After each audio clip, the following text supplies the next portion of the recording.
Chosen one, God is telling you right now to sit down. Do not adjust your posture out of confusion. Do not look around, wondering if that instruction was meant for someone else. It was not. The Creator of everything you see and everything you cannot see has turned the full weight of divine attention toward you, and the command is simple. Sit down. Not because you are weak, not because you have failed, not because your legs cannot carry you any further, but because what is about to enter your life is so massive, so dense with glory and purpose and accumulated blessing, that your knees will buckle if you try to receive it while standing up. This is not a gentle suggestion. This is an urgent command from the throne of heaven. There is a reason you are hearing this right now and not a year ago, not 5 years ago, not during those long seasons when you begged for a word and heaven seemed silent. The timing is not accidental. God does not waste breath, and God does not speak early or late. When the Most High tells you to sit, it is because something is already in motion. Something has already left the warehouse of heaven with your name on it, and it is approaching with a speed that demands you prepare. Think about what it means when someone tells you to sit down before they share news. A doctor walks into the room and says, "Please take a seat." A family member calls and says, "You might want to sit down for this." The instruction to sit is never about weakness. It is always about magnitude. It is a warning that what you are about to receive is so significant that your body needs to be anchored before the wave hits. That is exactly what is happening in the spiritual realm around you right now. The Creator is not suggesting that you sit. God is commanding it. When God says, "Sit," the wise ones sit. This is what some might call impact preparation. It is a principle that runs through every layer of existence, from the physical to the spiritual to the neurological. When something of enormous magnitude is about to arrive, there is always a preparation phase. The universe does not deliver its greatest gifts without first ensuring that the recipient can survive the delivery. Think about how astronauts prepare before re-entry into the atmosphere. They do not simply fall through the sky casually. They strap themselves into reinforced seats. They angle their vessel at a precise degree. They brace every muscle because they understand that the force of re-entry could destroy them if they meet it unprepared. The blessing itself is not the danger. The lack of preparation is the danger. And what God is doing right now by telling you to sit is the spiritual equivalent of strapping you in before re-entry. You are about to re-enter a dimension of your own life that you have never experienced before, and you need to be anchored for the transition. What is about to shift in your reality requires the kind of preparation that only a loving Creator would think to provide. Think about how the earth responds before a great rain arrives after a long drought. The air changes first. The pressure shifts. Animals begin to move differently. The wind carries a scent that was not there an hour ago. The earth knows the rain is coming before the first drop falls, and it begins to prepare. The soil softens. The roots of trees extend deeper. Creation itself understands that receiving something powerful requires preparation. You are being told, not by the wind, not by the pressure in the air, but by the voice of the living God who has watched you walk through every drought, every dry season, every waterless stretch of your journey. And that voice is saying the rain is coming, but you need to sit down first. You need to stop bracing against the old storm and start positioning yourself to receive the downpour of blessing that is about to break through every barrier between you and the life you were always meant to live. There is a neurological truth here that mirrors the spiritual one perfectly. When the human brain encounters experience that exceeds its current framework, it goes into a kind of shock. People literally lose their balance when they hear news that is too big for their mental architecture. Their legs give out, their vision narrows, their hands shake and their breath catches. This is not weakness. This is biology confirming what the spirit already knows. That magnitude requires preparation. God is not being poetic when telling you to sit. God is being practical.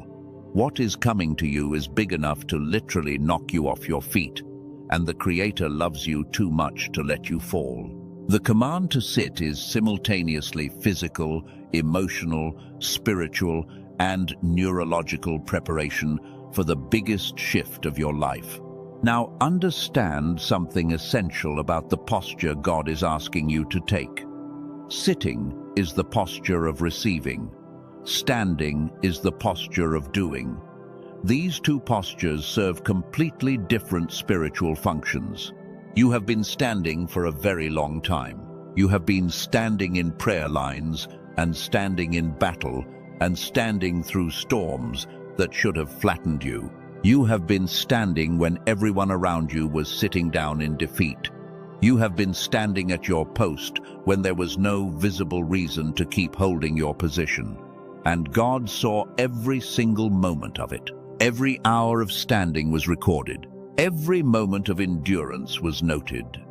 But the season of standing is transitioning into a season of sitting, and this is not a demotion. This is a recalibration of your entire spiritual posture. What is coming to you now is not something you need to chase. It is not something you need to earn through more effort or more sleepless nights. It is not a reward that requires one more sacrifice, one more push, one more ounce of blood from an already exhausted body. What is coming to you now is something you need to receive, and you cannot receive with clenched fists. You cannot receive while running. You cannot receive while your entire being is locked in the posture of war. The shift from standing to sitting is the shift from striving to receiving. And this is where so many chosen ones get stuck. They have been in warrior mode for so long that they do not know how to transition into receiver mode. The muscles tensed for battle do not relax easily. The mind scanning for threats does not quickly shift to scanning for gifts. The heart, armored against disappointment, does not instantly open to accept joy. God knows this about you. That is why the instruction is not simply wait for your blessing. The instruction is sit down, because sitting forces the body to release tension. Sitting forces the legs to stop moving. Sitting forces the hands to open. God is using your physical posture to teach your spirit how to shift into the mode of receiving. If you study Scripture with careful eyes, you will notice a pattern that appears again and again. Before the biggest moments of receiving, God positions people in the posture of sitting or resting. This is not coincidence. This is divine architecture. Every major download from heaven is preceded by a deliberate shift from activity to stillness, from doing to being, from standing to sitting. Consider Elijah. Here was a man who had just called fire down from heaven. He had stood on Mount Carmel and outperformed 450 prophets of a false god. He had proven the power of the Most High in front of an entire nation. And then he ran in fear from a single threat until his legs gave out and he collapsed under a tree and asked God to let him die. Look at what happened next. God did not tell Elijah to get up and keep running. God did not rebuke him for his fear or demand that he stand and fight again. God sent an angel with food and water, and the instruction was simple: eat, rest, sit. Because a massive assignment was coming, a journey to a mountain where Elijah would hear the still small voice of God. The sitting was not the failure. The sitting was the preparation for the greatest encounter of his entire life. Consider Mary in the home of Martha. Martha was standing, working, serving, cooking, doing all the things that looked productive and responsible. And there was Mary, sitting at the feet of the teacher, doing nothing the world would call useful. Martha complained that she was doing all the work while her sister simply sat and listened. But the response that came back was devastating to every person who believes that standing and doing are always superior to sitting and receiving. Mary has chosen the better part, and it will not be taken from her. The one who sat received the revelation. The one who stood received exhaustion. There is a time to stand and serve, and there is a time to sit and receive. Consider David in the fields as a young shepherd. While his brothers stood tall and trained for battle, David sat in the pastures with sheep. He sat and he sang. He sat and he prayed. He sat and he practiced with a simple sling. Nobody looked at that young man in the field and saw a future king. Yet when the prophet Samuel came looking for the next king, every brother who had been standing was passed over. The one who had been sitting in the fields was the one who was called. The one whose posture the world dismissed was the one whose posture God had been deliberately preparing for the throne. This is the pattern, chosen one, and you are stepping directly into it.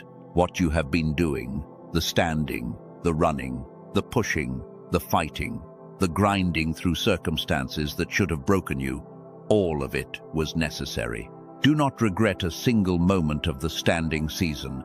Every battle you fought built something in you that the sitting season requires. But that season of standing is ending now, not slowly, not gradually, not in some distant future you need to keep waiting for. It is ending now, in this moment, with this message. The war you have been fighting is over, and the stunning truth is that you do not even know it yet. You are still swinging at enemies that have already retreated. You are still bracing for impacts that will never come. God, with infinite patience and tenderness, is saying you can sit down now. It is finished. The battle is won. What comes next is not another fight. What comes next is the reward. God is not removing your strength. The command to sit is not the removal of your power. It is the redirection of your posture. You have been standing in a battlefield with your sword raised and your shield up, but the battlefield has been transformed while you were not looking. The ground beneath your feet is no longer a war zone. It has become a throne room, and in a throne room, the one who stands is the servant. The one who sits is the one with authority. In every throne room throughout human history, the most powerful person in the room is the one who is seated. Kings do not stand at their thrones. They sit. Queens do not pace around their courts anxiously. They are seated in positions of authority. The throne itself is a seat. Power, dominion, authority, rulership, all of these are expressed through the posture of sitting. When God tells you to sit down, God is not telling you to step back.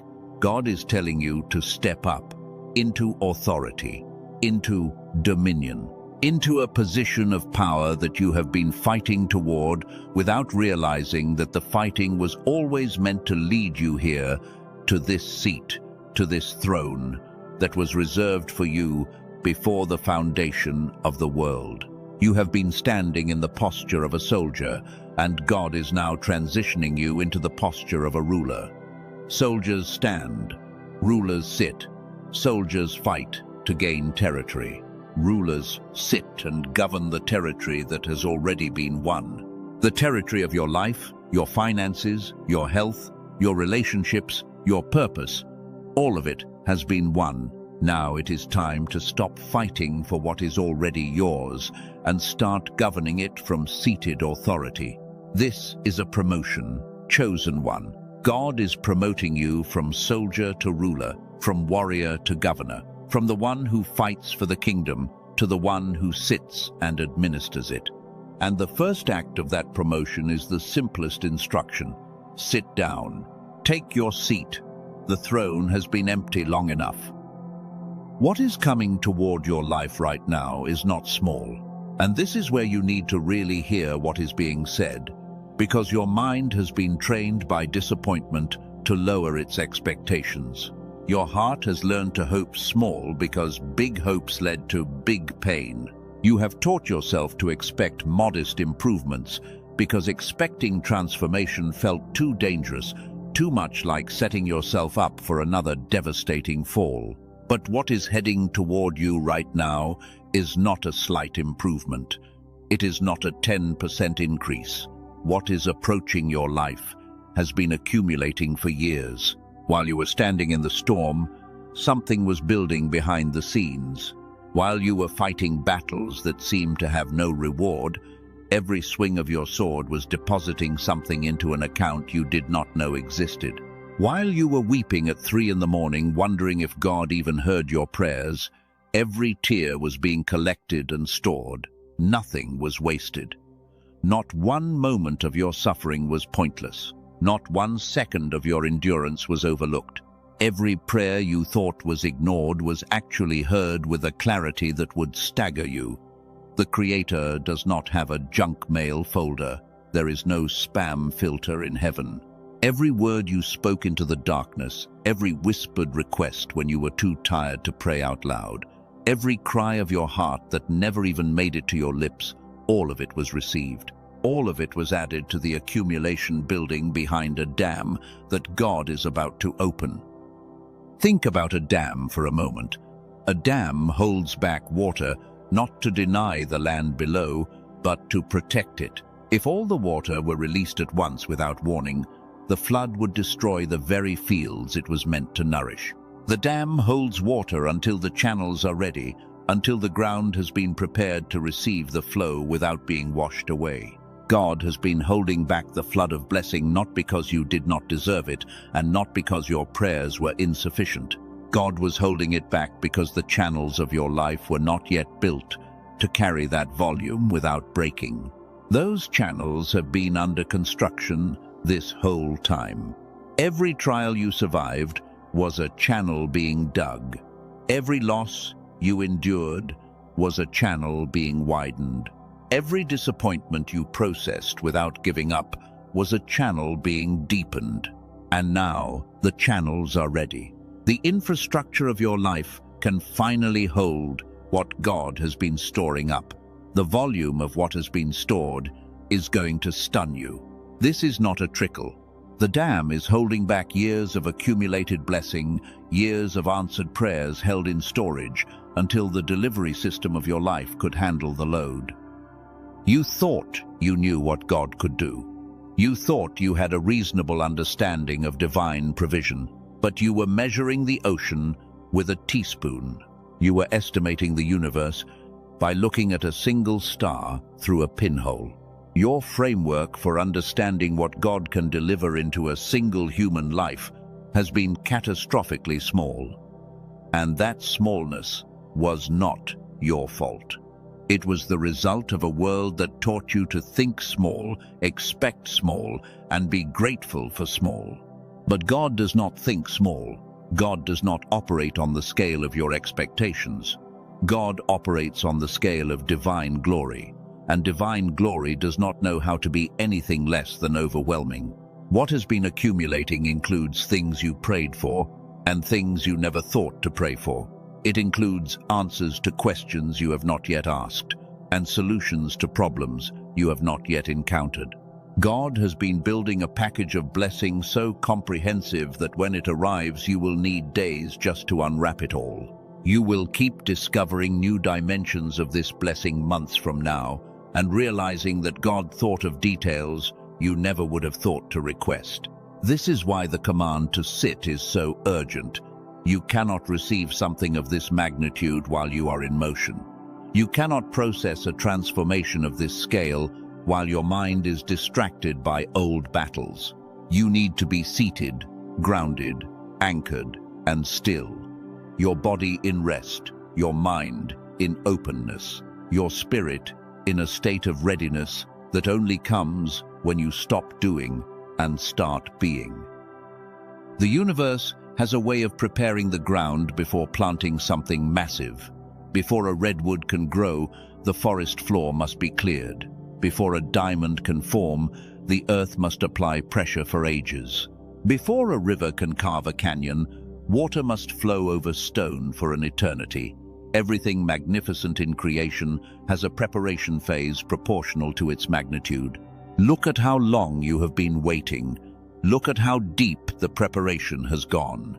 Look at how many layers of your character have been refined, how many impurities burned away, how many weak foundations demolished and rebuilt with stronger materials. The depth of your refining is a direct indicator of the height of your elevation. You have been refined in fires hot enough to purify gold. Your body already knows something is shifting even if your mind has not caught up. You have felt it in recent days. A strange restlessness different from anxiety. A stirring in your spirit that does not match anything in your external circumstances. An inexplicable sense that something is about to happen even though every logical indicator suggests nothing has changed. That feeling is not your imagination. It is your spirit responding to the atmospheric shift that happens when God begins to move towards someone with intent to deliver. The air around your life is changing right now. The spiritual pressure is shifting. The temperature of your circumstances is about to undergo a change so dramatic that people around you will struggle to explain it. They will look at your life in 6 months and not be able to connect the dots between where you were and where you are using any rational logic. Because what is about to happen is not rational, it is supernatural. It follows the logic of heaven, not the logic of earth. And the logic of heaven says that the last shall be first, the humble shall be exalted, and the ones who sat when God said sit shall rule when God says rule. You have been carrying something invisible that the world could not see and therefore did not value. You have been carrying faith, not the kind that performs well on a Sunday morning but crumbles by Tuesday afternoon.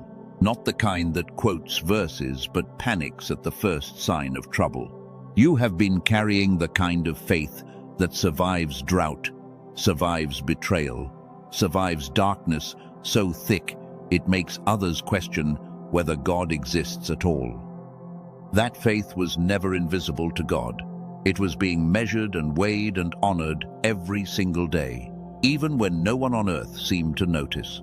Faith like that does not go unrewarded. It cannot. It would violate the very nature of the God who inspired it.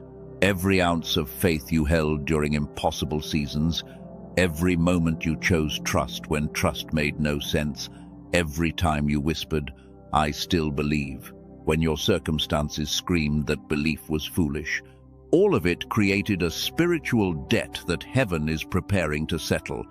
And heaven does not settle debts with minimum payments. Heaven settles in full, with interest, with additions God included, simply because generosity is not something God does. It is something God is. Here is what you need to understand about the mechanics of this moment.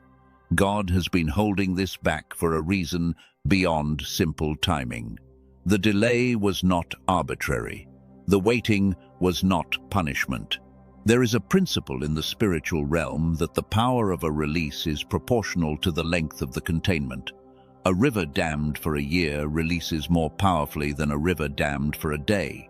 A spring compressed for a decade stores more energy than one compressed for a minute. You have been in containment. Your blessings have been in containment. Every year you waited added pressure to the dam. Every month of patience added volume to the reservoir. Every day of faith added force to the eventual release. You have been building the most powerful release mechanism simply by holding on, simply by not giving up, simply by refusing to walk away from a God who seemed to have gone silent. But God was never silent. God was behind the dam, building. God was in the reservoir, multiplying. Now consider why your mind and body need preparation for what is about to happen. When transformation arrives too quickly, it creates spiritual whiplash that leaves you disoriented, confused, even fearful in the midst of your own blessing. God is wiser than that. The instruction to sit is the act of a father who wants you to enjoy every dimension of what is coming.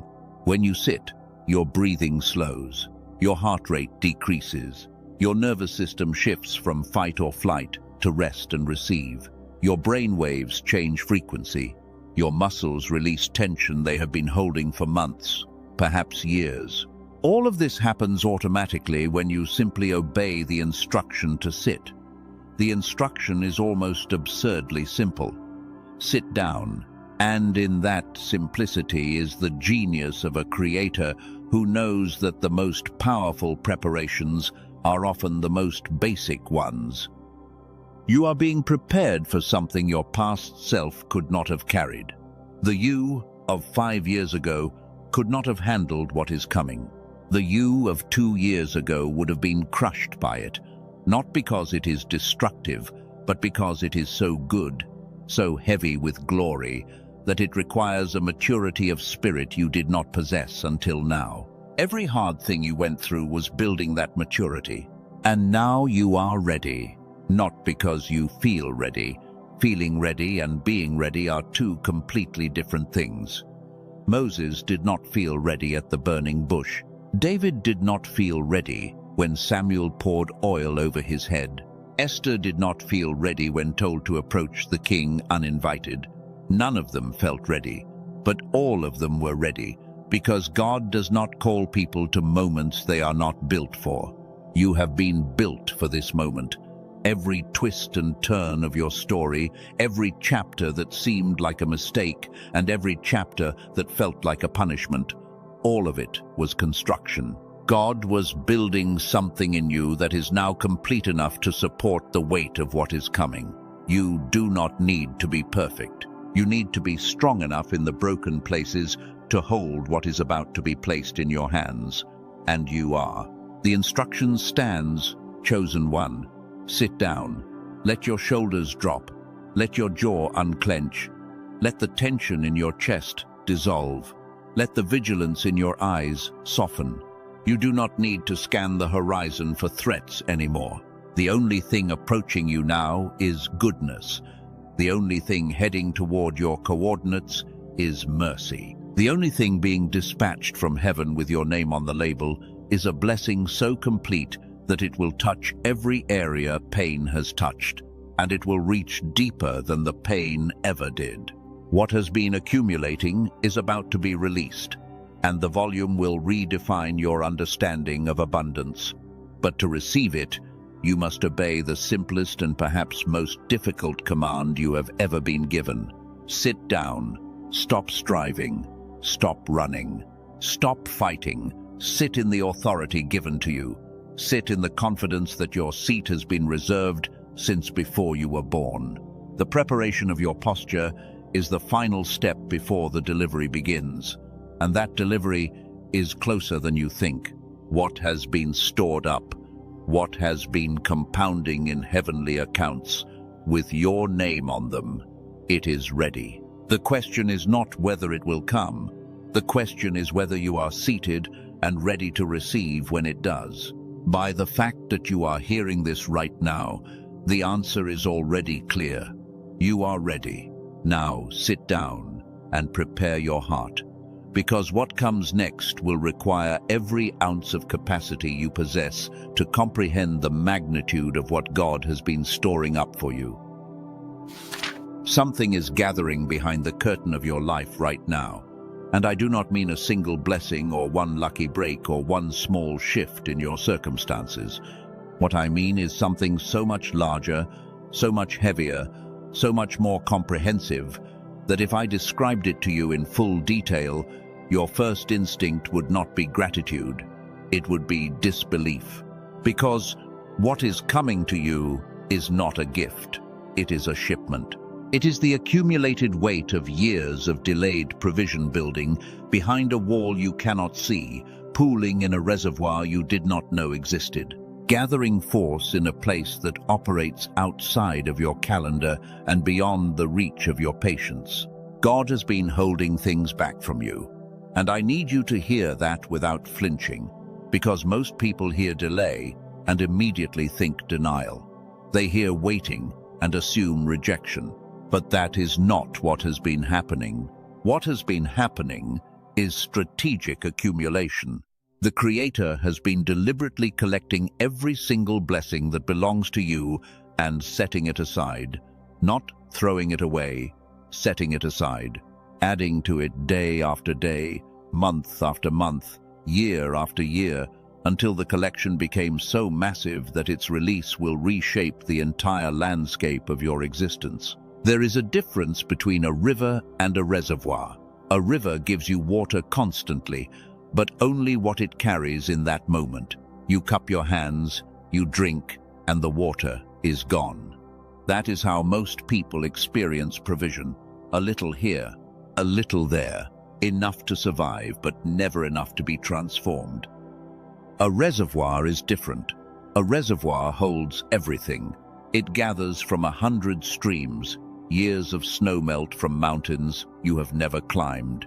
And it holds all of that water behind one wall, under tremendous pressure, waiting for the moment of release.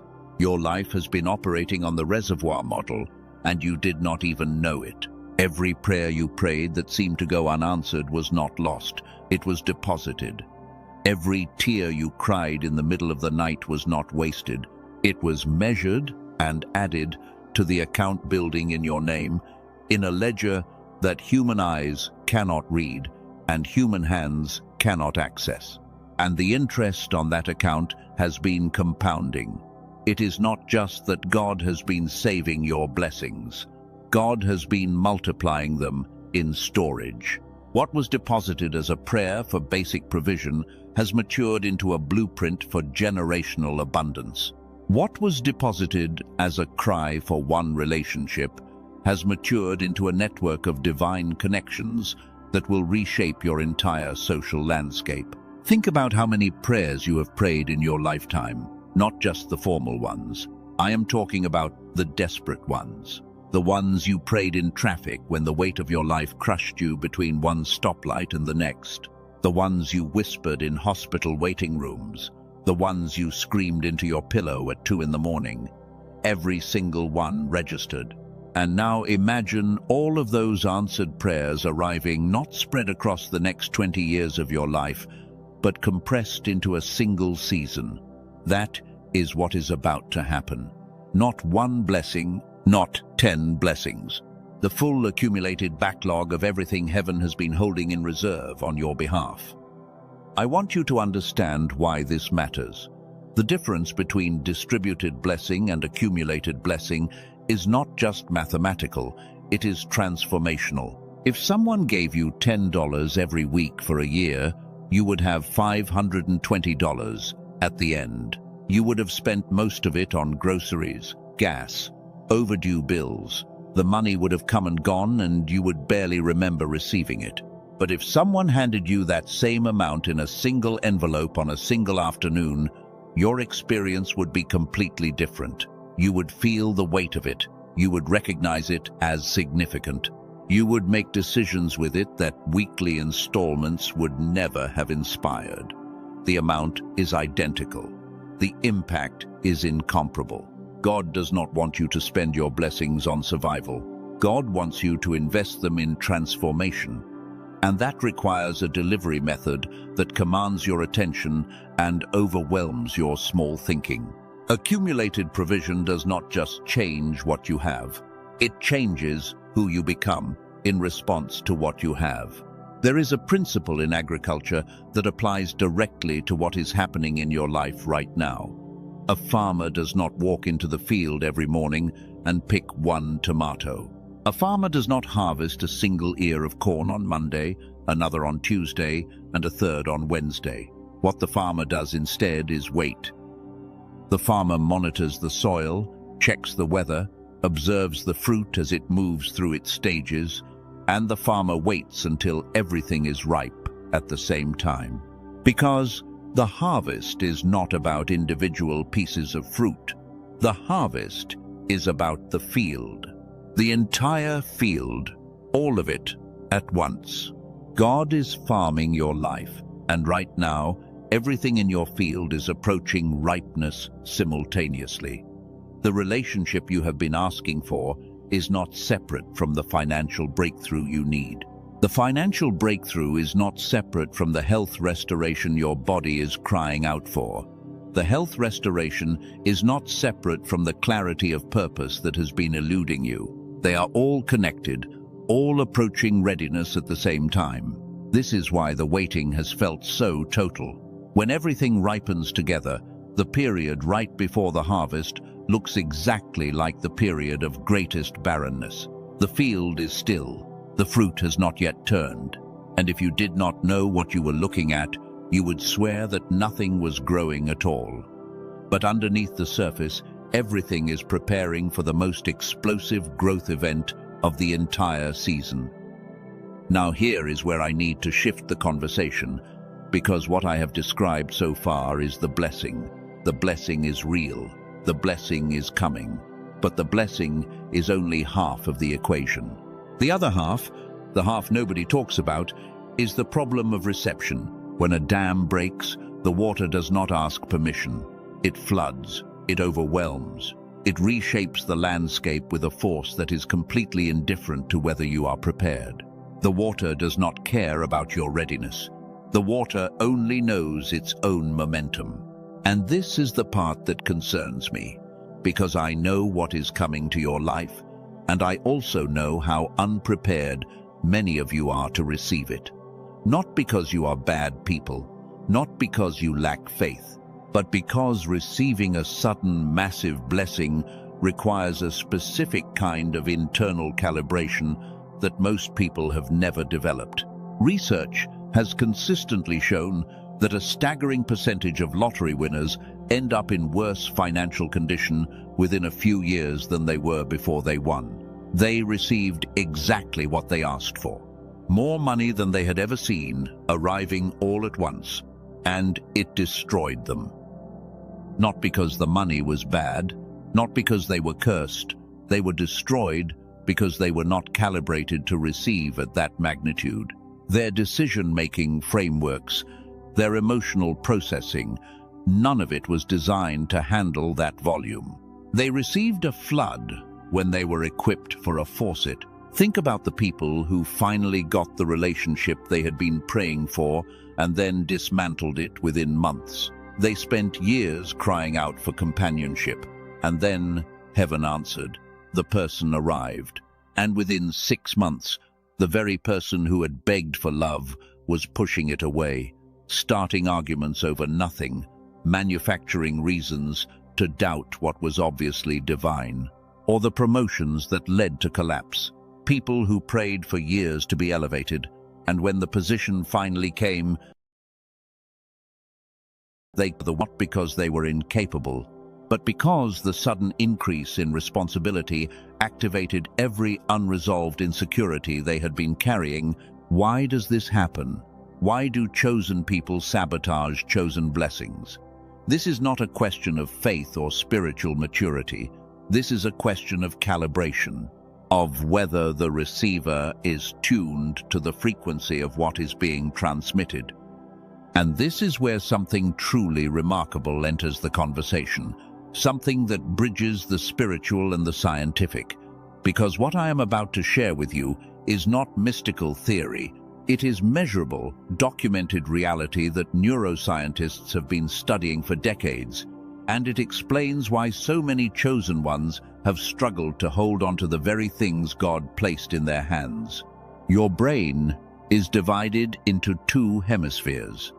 You probably already know this, but the reality is far more complex than the oversimplified version suggests. The left hemisphere analyzes, calculates, evaluates risk, processes language in a linear fashion. It is the part that reads the fine print and asks hard questions before committing to belief. The right hemisphere synthesizes, sees patterns across seemingly unrelated domains, processes emotion and holistic understanding. It is the part that knows something is true before you can explain why. It is the part that feels the presence of God in a room before your left brain has finished analyzing whether the feeling is rational. In an ideal state, these 2 hemispheres would work together in perfect coordination. The right brain would receive the vision, the intuition, the expansive sense of possibility, and then pass that information seamlessly to the left brain, which would organize it into actionable steps. The creativity and the execution would be synchronized. The inspiration and the implementation would be unified. But here is what actually happens in the brains of most chosen ones. The two hemispheres are not synchronized. They are desynchronized. They are operating on different frequencies, processing information at different speeds, reaching different conclusions about the same input. And the result is an internal experience that feels exactly like war. You know this feeling.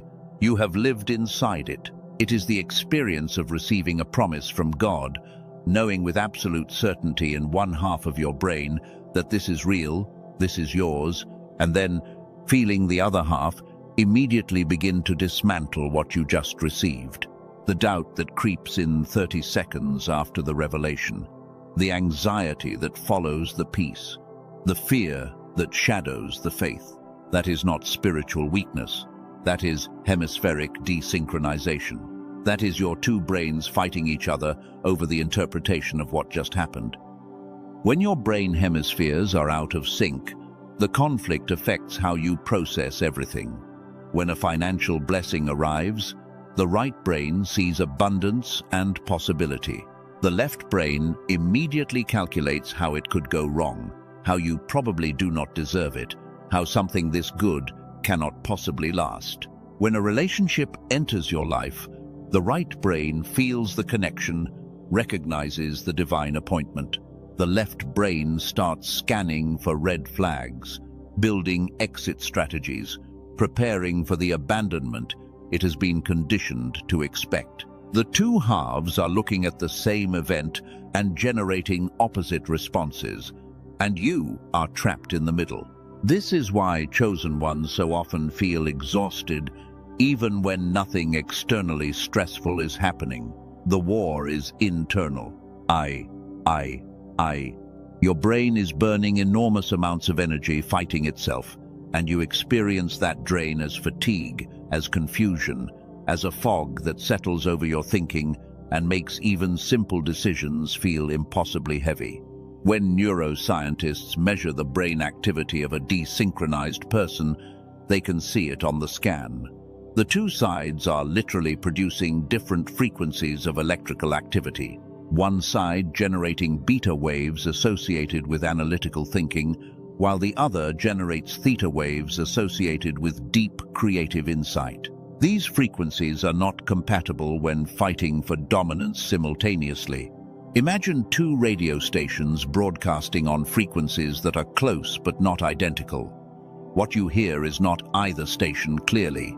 What you hear is static, noise that obscures both signals. That is what is happening inside your head right now. The signal from heaven is clear. The broadcast of your blessing is strong. But the static generated by your desynchronized hemispheres is so loud that the signal gets lost between transmission and reception. This is the scientific explanation for something spiritual teachers have described for thousands of years. The concept of a divided heart, of double-mindedness, of being unstable in all your ways. The ancient traditions knew that internal division was the greatest obstacle to receiving divine provision. They did not have the vocabulary of neuroscience to explain the mechanism, but the mechanism is real. And most importantly, it is addressable. Hemispheric desynchronization is not permanent. It is not a fixed trait you are born with. It is a state, a pattern of neural activity that can be changed and resolved. Your brain is not broken. Your brain is untrained. There is an enormous difference between those two things. The reason you have struggled to hold on to blessings in the past is not because you are fundamentally flawed. It is not because God made a mistake in choosing you. The reason is that your receiver is out of tune. The equipment, your brain, is operating in a state of internal conflict that makes clean reception nearly impossible. A satellite dish pointed in the wrong direction will receive nothing, no matter how powerful the signal. A radio tuned to the wrong frequency will hear only static, no matter how beautiful the music being transmitted. The problem is never the broadcast. The problem is always the receiver, and you have been blaming yourself for not receiving clearly when the issue was never your worthiness. The issue was calibration. It is about aligning the person you already are with the frequency of what has already been sent. Consider the story of Elisha and the widow in the ancient texts. The widow came to the prophet in desperation, about to lose her sons to a creditor. She had nothing except a small jar of oil.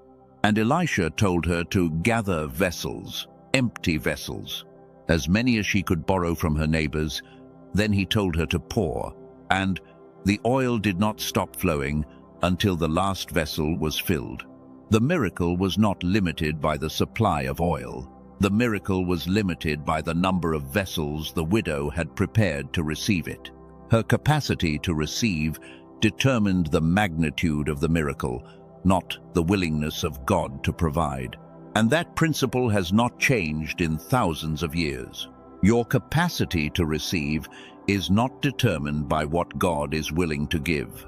God is willing to give everything. Your capacity is determined by how many vessels you have prepared, by how calibrated your internal systems are, by whether your mind is ready to contain what is being poured. This is why so many chosen ones feel stuck right now. It is not that the blessing has not been released. The dam has already begun to crack. You have started to see small signs, synchronicities, doors opening that you did not push. These are not random coincidences. These are the first drops seeping through cracks in a dam that is about to collapse entirely. The flood is coming whether you are ready or not. The question God is asking you right now is not whether you want the blessing. God already knows you want it. You have been crying out for it for years. The question is about your capacity. Can you hold what I am about to give you?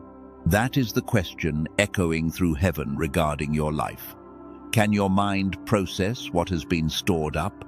Can your emotional system handle simultaneous breakthrough in multiple areas?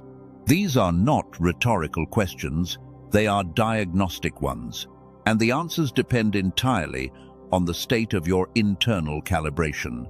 The degree to which your analytical mind and your intuitive mind are working together instead of against each other. I want to return to the dam metaphor because there is something critical I have not addressed. When engineers build a dam, they do not just build a wall, they also build spillways. Controlled channels through which water can be released when the pressure becomes too great. The spillway is not the flood. The spillway is what prevents the flood from becoming a catastrophe. What God is asking you to develop right now, before the dam breaks fully, is your spillway, your ability to channel what is coming in a way that is productive rather than destructive, in a way that builds rather than demolishes, in a way that fills the empty places without drowning the structures you have already built. Most people do not have a spillway. The money comes and flows out in every direction because there are no channels to guide it. The relationship comes and emotional intensity floods every part of their life because there is no framework for processing that level of intimacy. The opportunity comes and they burn out because there is no system for managing the increased demand. Your spillway is your calibrated mind, your synchronized brain. When your left brain and right brain are aligned, you develop a natural capacity to receive large volumes of blessing without being overwhelmed. The right brain processes the magnitude and significance, then seamlessly transfers that information to the left brain, which organizes it and creates a structured response. Think about what happens when you pour water into a vessel with cracks. The water does not stay. It does not matter how much you pour or how desperately the vessel needs to be filled. The cracks drain it almost as fast as it flows in, and you end up right back where you started, empty, frustrated, wondering why the filling never lasts. The desynchronization between your hemispheres is the crack in your vessel. It is the gap through which your blessings have been leaking for years. Every time you received something good and watched it slip away, Every time a breakthrough evaporated before it could take root, you were not being punished. You were experiencing the natural consequence of trying to hold water in a cracked vessel. I want to speak to those of you who have drawn painful conclusions from this pattern. You have told yourself that God is withholding from you, that you are being disciplined, that there must be some hidden sin keeping your breakthroughs from lasting. But what if the explanation is not theological at all?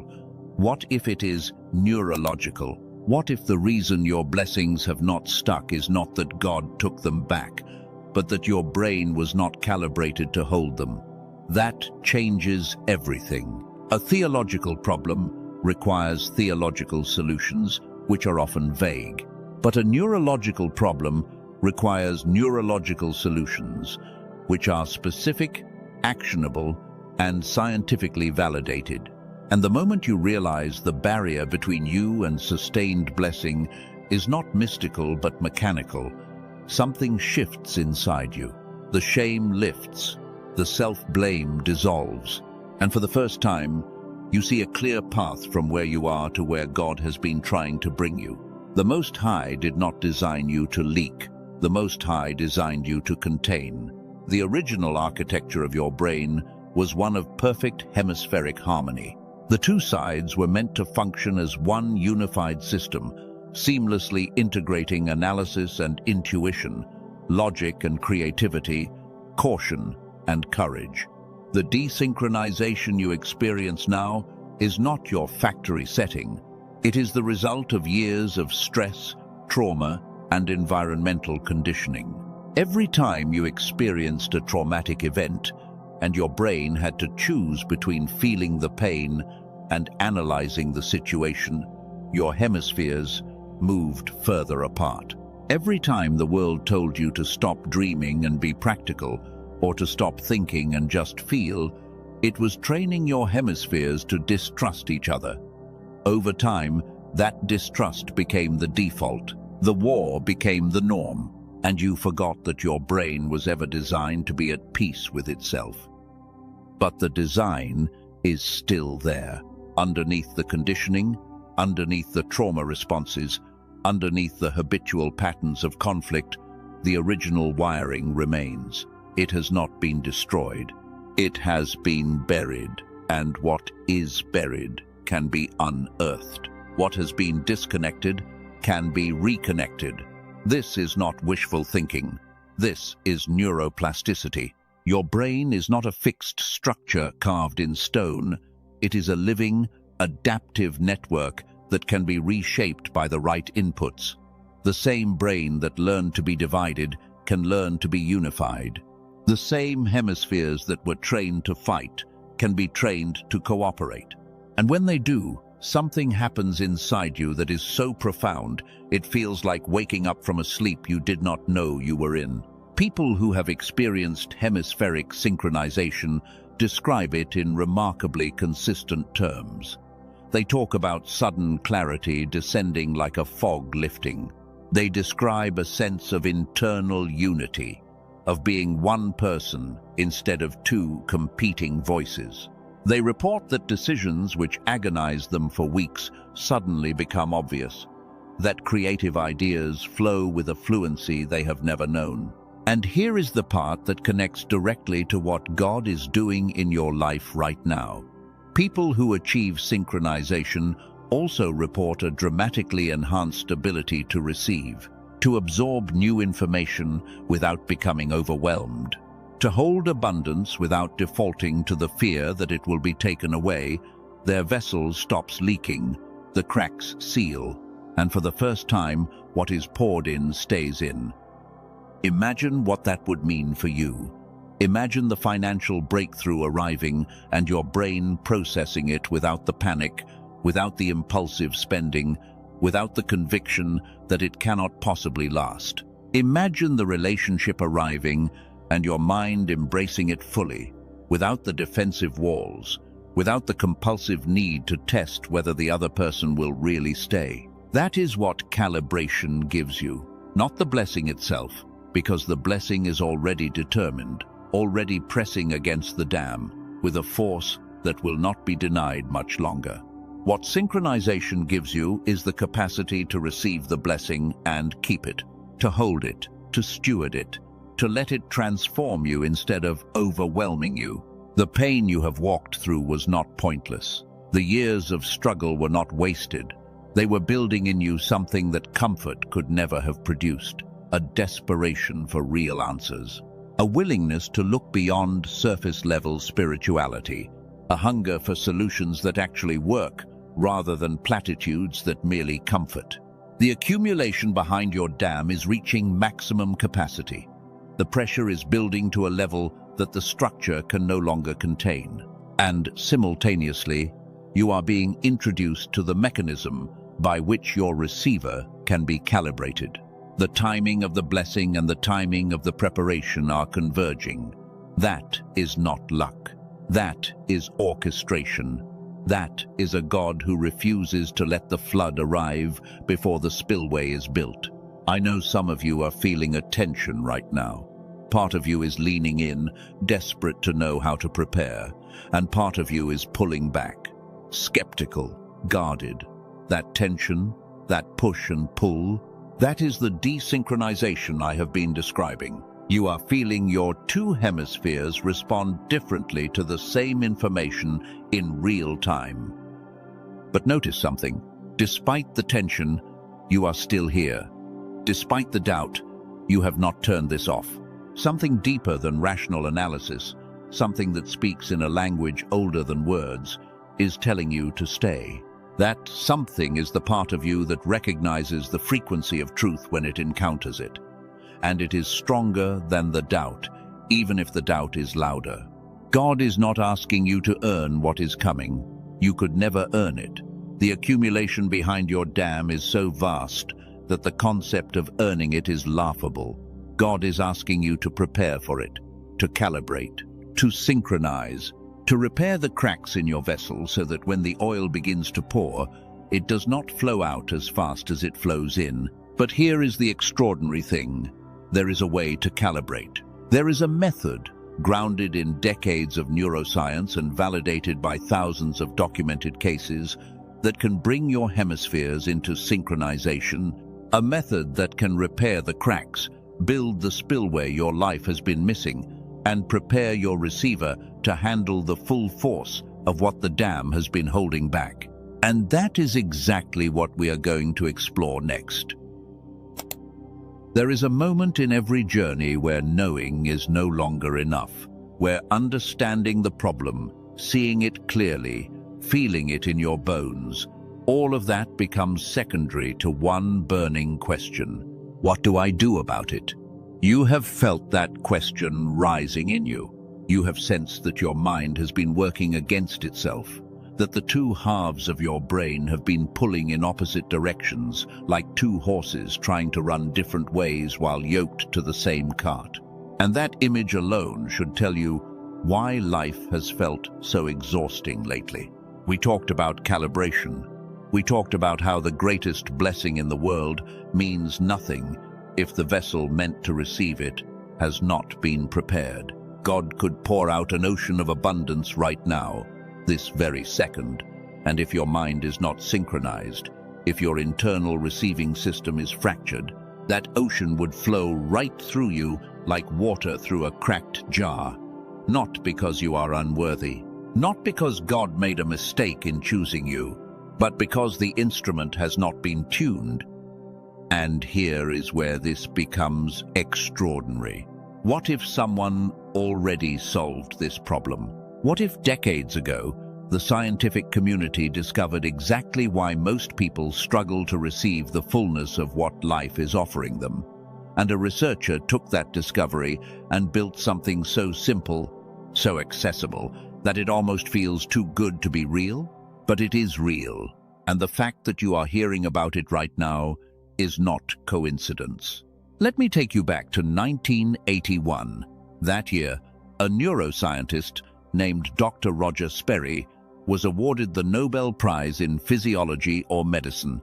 This was not some obscure academic honor given to a theory that might someday prove useful.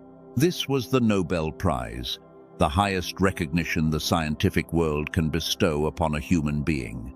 And Dr. Sperry earned it for a discovery that fundamentally changed our understanding of how the human brain works. He discovered that the two hemispheres of the brain, the left and the right, do not simply work as one unified organ. They process information in fundamentally different ways. They see the world through completely different lenses. Your left hemisphere is the analytical mind. It processes language, logic, sequences, mathematics. It is the part of you that makes lists, that calculates risk, that tries to figure things out step by step. Your right hemisphere is entirely different. It processes intuition, creativity, spatial awareness, emotion, pattern recognition. It is the part of you that dreams, that senses things before you can explain them, that feels the presence of God in a sunset without needing to articulate why. These two systems are both extraordinary, each capable of processing millions of pieces of information every second. But in most people, they are not working together. They are locked in opposition. The left brain constantly tries to override the right, dismissing its intuitions as irrational, suppressing its creative impulses as impractical, and the right brain pushes back, creating emotional surges that overwhelm rational thought, generating impulses the logical mind cannot process. This is not a metaphor. This is Nobel Prize-winning neuroscience. Most people on this planet are walking around with a brain at war with itself. Two powerful processing systems locked in a constant struggle for dominance. And the result is exactly what you have been experiencing: confusion, mental fog, the feeling of knowing what you should do but being unable to do it. That gap between your potential and your reality traces back to one neurological fact: your hemispheres are not in sync. And until they are, you are operating at a fraction of your true capacity. Think about what this means in spiritual terms. When you pray, your left brain tries to construct the right words, the proper logic, the correct theological framework. Meanwhile, your right brain tries to feel the connection, to sense the divine presence, to open a channel that goes beyond words. And these two efforts, both genuine, both well-intentioned, cancel each other out. Your prayer hits a ceiling not because God is not listening, but because the signal you are sending is fractured. It is like trying to make a phone call while two people shout different conversations into the same microphone. The message gets garbled, the connection drops, and you are left feeling like heaven is silent when heaven has been speaking all along, continuously, patiently, waiting for you to clear the static. Dr. Sperry proved that this internal conflict is not a character flaw. It is not a lack of faith. It is not a spiritual failing. It is a neurological condition affecting the vast majority of people. And it explained something spiritual leaders observed for thousands of years. The people with the deepest divine connection, the monks who meditated for hours, the prophets who heard God with crystal clarity, had achieved what Dr. Sperry identified as hemispheric synchronization. Their brains had found a way to make both sides work as one. The implications were staggering. Spiritual connection was not just about faith or discipline, it was also about neurology, the physical hardware of the brain being properly configured. The barrier between most people and their deepest spiritual potential was not moral, not divine, but biological. A barrier not placed there by God, but by the simple mechanics of how the human brain developed under the pressures of modern living. For years after Dr. Sperry received his Nobel Prize, researchers tried to find practical applications. Some developed meditation protocols that took 10 or 15 years to master. Others created neurofeedback systems requiring expensive clinical equipment and sessions at hundreds of dollars per hour. These approaches worked for those who could access them, but they were completely out of reach for the ordinary person. The single mother working 2 jobs could not commit to a 15-year meditation practice. The factory worker living paycheck to paycheck could not afford $300 an hour for clinical neurofeedback. The retired veterans struggling with fog could not travel to a specialized clinic every week. The very people who needed hemispheric synchronization the most were the ones least able to access it. The solution existed in theory. The proof existed in laboratory data and academic journals that ordinary people would never read. But for everyday people living everyday lives, the breakthrough might as well have been locked in a vault on the other side of the planet. The key to unlocking their full potential was real, scientifically validated, and completely beyond their reach. Then something changed. A researcher named Dr. Daniel Barone looked at all this science, all this potential, all these barriers, and asked a question no one else had thought to ask. What if the solution did not require years of practice or expensive equipment? What if the human brain could be guided into synchronization through precisely calibrated audio frequencies designed to communicate directly with both hemispheres simultaneously? Not just any sound, but frequencies engineered with mathematical precision to speak to each hemisphere in its own language, gently guiding them from opposition into alignment. What if the most profound neurological shift a person could experience could be delivered through a pair of ordinary headphones in a matter of minutes? Dr. Barone spent years developing what he called neural sync technology. The concept was elegantly simple, even though the science was extraordinarily complex.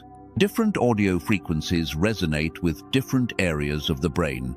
By layering specific frequencies in a precise mathematical relationship, it is possible to create an audio experience that both hemispheres respond to at the same time.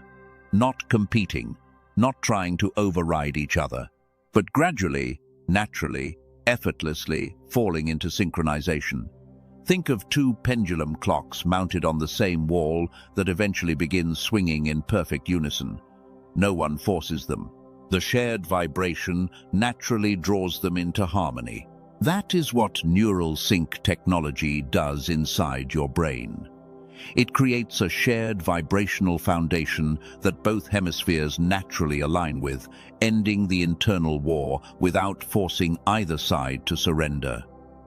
What makes this remarkable is not just what it does, but how quickly. 8 minutes. That is all it takes. 8 minutes of listening to a precisely engineered audio track and your hemispheres begin to synchronize. Think about how long 8 minutes actually is. Less time than brewing a pot of coffee and drinking the first cup. Less time than your morning commute.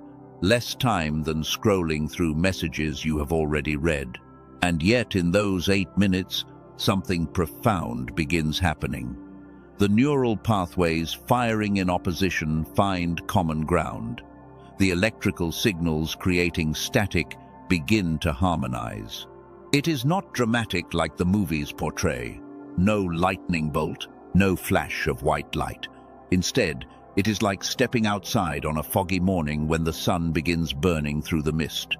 Gradually, gently, the world becomes clearer, and you realize, with a quiet shock, that the fog you had been living in was so constant, so pervasive, that you had stopped noticing it was there. You had accepted the fog as normal. You had mistaken impaired vision for clear sight because you had forgotten what clear sight actually looked like. The moment you understand that what you thought was normal was actually diminished, the entire trajectory of your life begins to change. That is what hemispheric synchronization feels like. People who experience it for the first time almost universally describe the same sensation. It is not that something was added to their mind.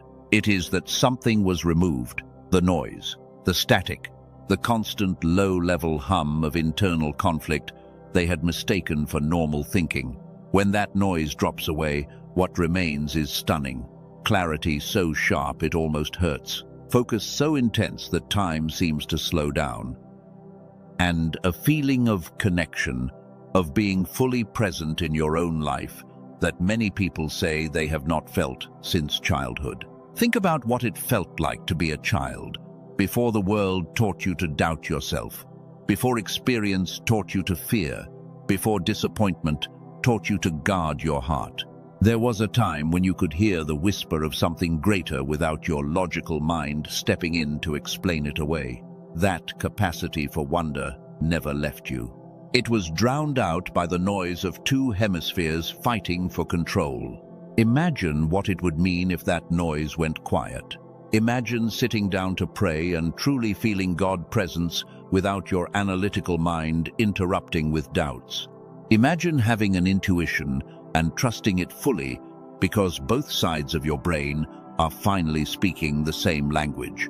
Imagine the flood of blessing heading your way, arriving at a mind fully prepared to receive it. This is not fantasy.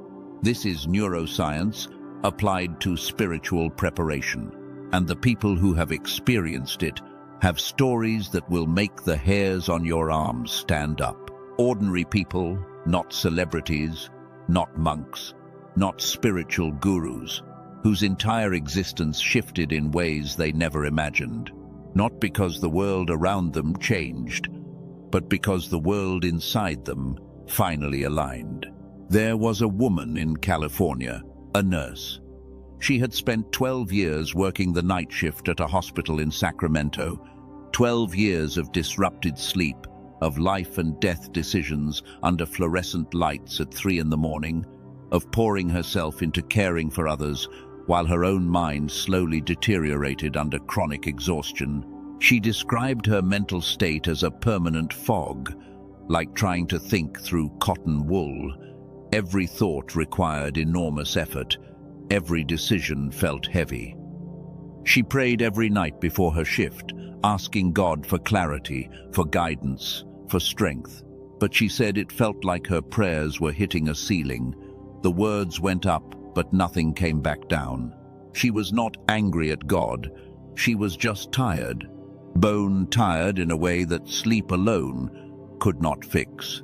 A tiredness that had seeped beyond her body into her very spirit. She tried meditation apps, sleep supplements, guided relaxation programs. Nothing cut through the fog. She had accepted, reluctantly, that this was simply what her life would feel like. The fog was permanent. The ceiling above her prayers was made of something she could not break through. She was resigned to a diminished existence not because she lacked faith, but because she lacked a tool that could reach the actual problem. Then a friend mentioned this 8-minute audio. She was skeptical, deeply skeptical, the way medical professionals often are when someone suggests a simple answer to a complex problem. Her training taught her to distrust easy solutions, but she was desperate enough to try. One night before her shift, she sat in her car in the hospital parking lot, put in her earbuds, and pressed play. She gave herself 8 minutes. If nothing happened, she would delete it forever. What she described next still gives me chills.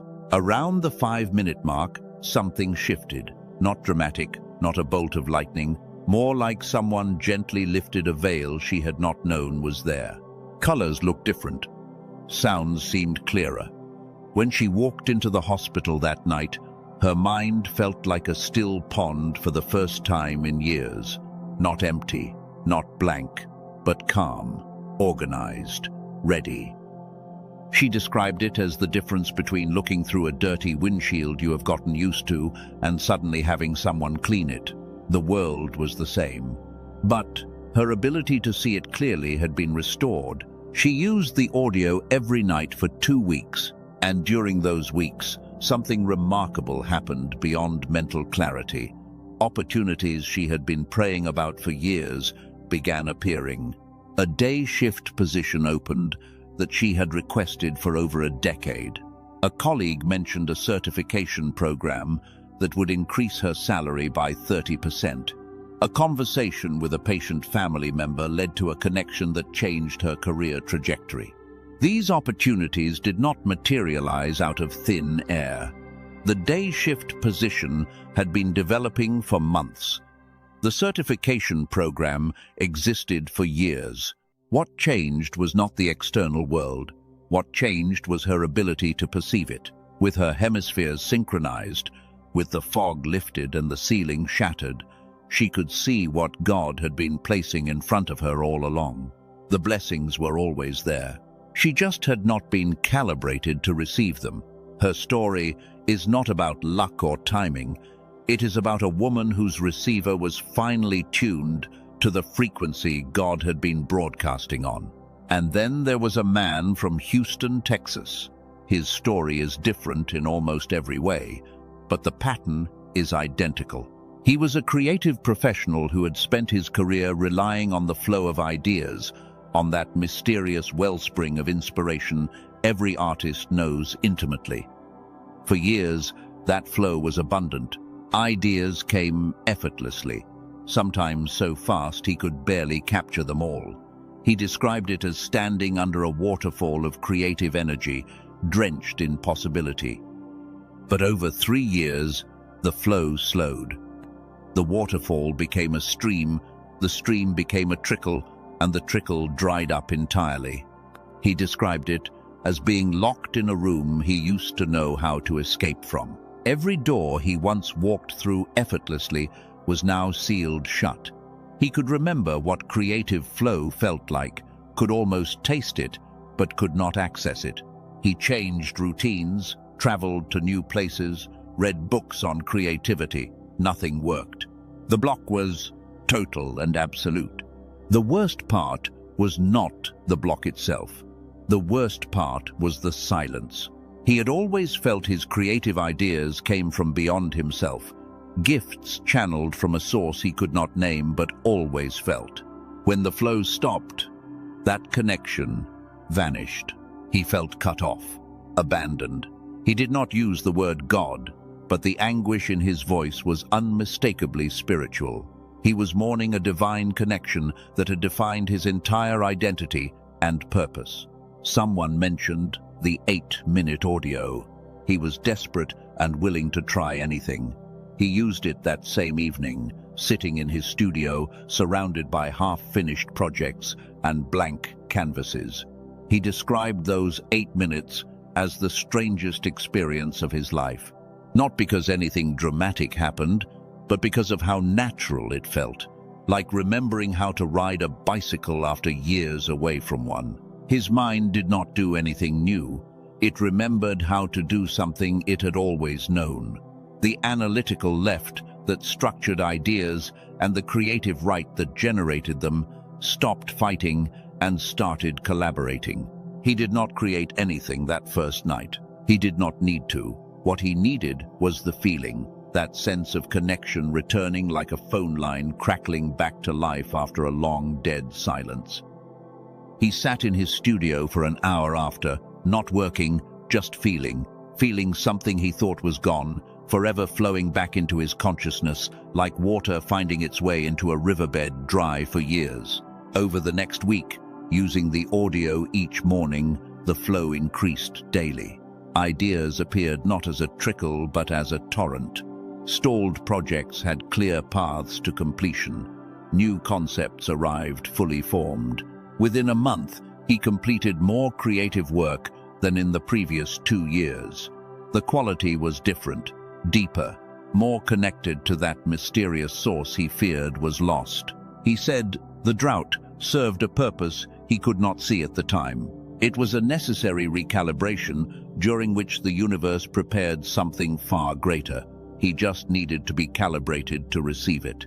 Do you see the pattern? 2 completely different people, different cities, different careers, different struggles, the same underlying problem and the same remarkable solution.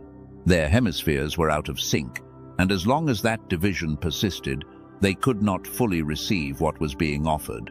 The nurse could not see opportunities God placed in her path.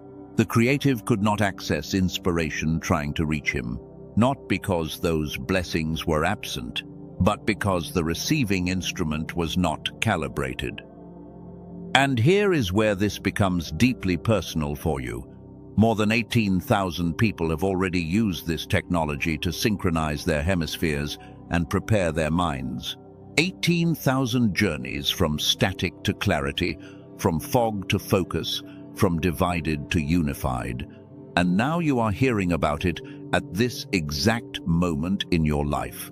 Ask yourself, why? Why now? Why today? You could have heard about this a year ago or 5 years ago, but you did not. You heard about it today. And if you have been paying attention, you know the timing of spiritual events is never random. God does not operate on accident. You are hearing about this now because you need it now, because something is coming that requires you to be calibrated, and the window for preparation is not unlimited. This is what the chosen ones understand. When God sends a tool of preparation, it arrives before the blessing, not after. The ark was built before the flood.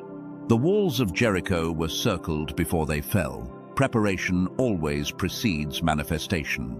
Right now, the tool of preparation is being placed in front of you, not because you went looking for it, but because it was sent to you deliberately with divine precision. The genius switch is not a magic solution. It is not a shortcut around faith.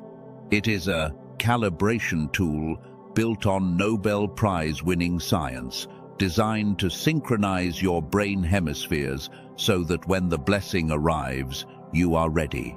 Your mind is clear. Your perception is sharp. Your ability to recognize opportunity, to act on divine guidance, to receive with both hands what God is pouring out, all of it maximized. Think about it this way. If you knew a massive rainstorm was coming, enough water to fill every reservoir and end every drought, would you leave your buckets upside down? Would you leave your cisterns cracked? Of course not. You would prepare every container to catch every drop. You would repair every crack, open every window, and stand in the rain with your face turned to the sky. That is what calibration does. It turns your buckets right side up. It seals the cracks. It opens the windows of your mind that have been boarded shut by years of hemispheric conflict. And it does this not through weeks of effort, but through 8 minutes of precisely engineered audio that speaks directly to both hemispheres in a language they both understand. People who have used this tool describe the experience with remarkable consistency, a quieting, not of the world around them, but of the world within. The argument between logic and intuition goes silent. The tug-of-war between doubt and faith releases. The mental static, making it impossible to hear divine guidance, dissolves like morning fog under a rising sun, and in that quietness, they begin hearing what they have missed for years, nudges, whispers, the soft, persistent voice of God that has been speaking all along. God has been speaking to you, not occasionally, constantly. A continuous stream of guidance flowing toward you with the persistence of a river seeking the ocean. The only barrier is the noise created by two hemispheres that never learn to work together. That is not a moral failing. It is a neurological reality that Nobel Prize science identified over 4 decades ago and that modern technology now solves. A solution taking 8 minutes, available right now through the link in the description below. But I want to be clear about something important. This tool is not the blessing itself. The genius switch is the preparation for the blessing. It is the tuning fork that brings your instrument into harmony before the concert begins. The concert, the flood of abundance heading your way, comes from God. What this tool does is make sure that when it arrives, you are ready, that your hemispheres work together, that the receiving dish of your consciousness points directly at the signal God has been broadcasting. The blessing coming for you is not a small thing, not a minor adjustment. What is heading toward you will redefine every aspect of your life. Your finances, your relationships, your health, your purpose.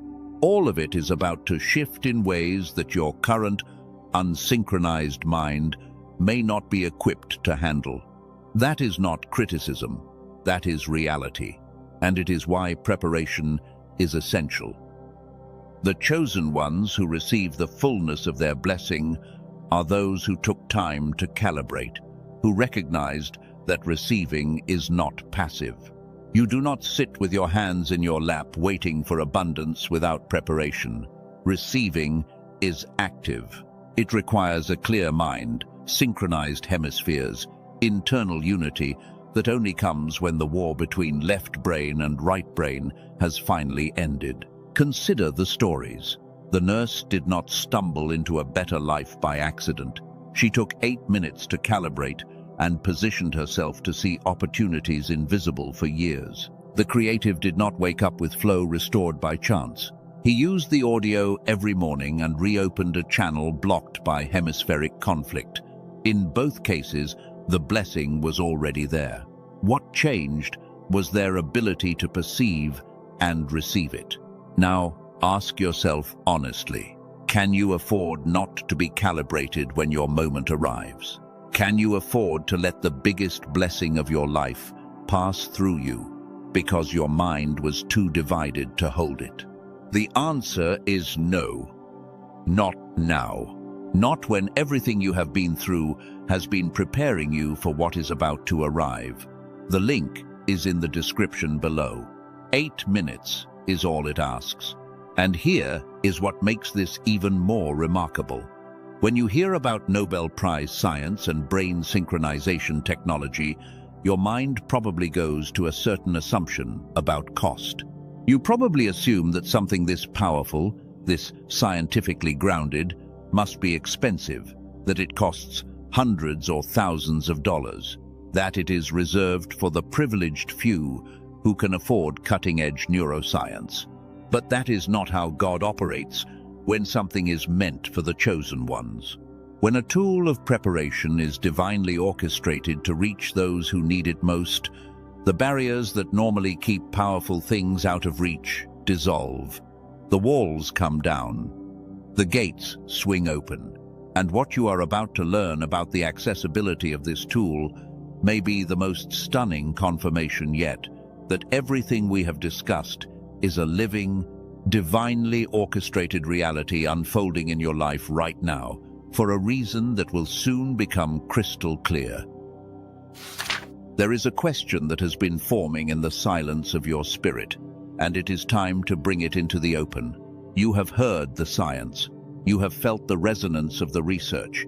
You have recognized yourself in the patterns we have been describing, the blocked potential, the hemispheric disconnect, the static drowning out the signal your life was meant to receive. And now the practical voice is asking what this costs. What does it take to access this calibration? What is the investment required to step into the alignment that changes everything? And that is the right question to ask. Not because money is the measure of transformation, but because the way you invest in yourself reveals what you believe about your own future. Every dollar directed toward your preparation is a declaration of intent. It is your spirit putting a stake in the ground and saying, I believe what is coming is worth getting ready for. I believe the breakthrough is real, and I respect it enough to meet it prepared. So let us look honestly at what exists in the world right now for people who want to achieve what we have been describing. The contrast matters deeply, and once you see it clearly, what is being offered today will take on a dimension that goes beyond bargain. It will start to look like something that was orchestrated, like Providence wearing the disguise of a price tag. Professional neurofeedback, the clinical-grade version that athletes and executives and peak performers use to optimize their cognitive architecture, costs $300 per hour. That is the standard rate at reputable clinics across the United States and Europe. You sit in a chair. Electrodes are placed on your scalp. A trained technician monitors your brainwave patterns on a screen.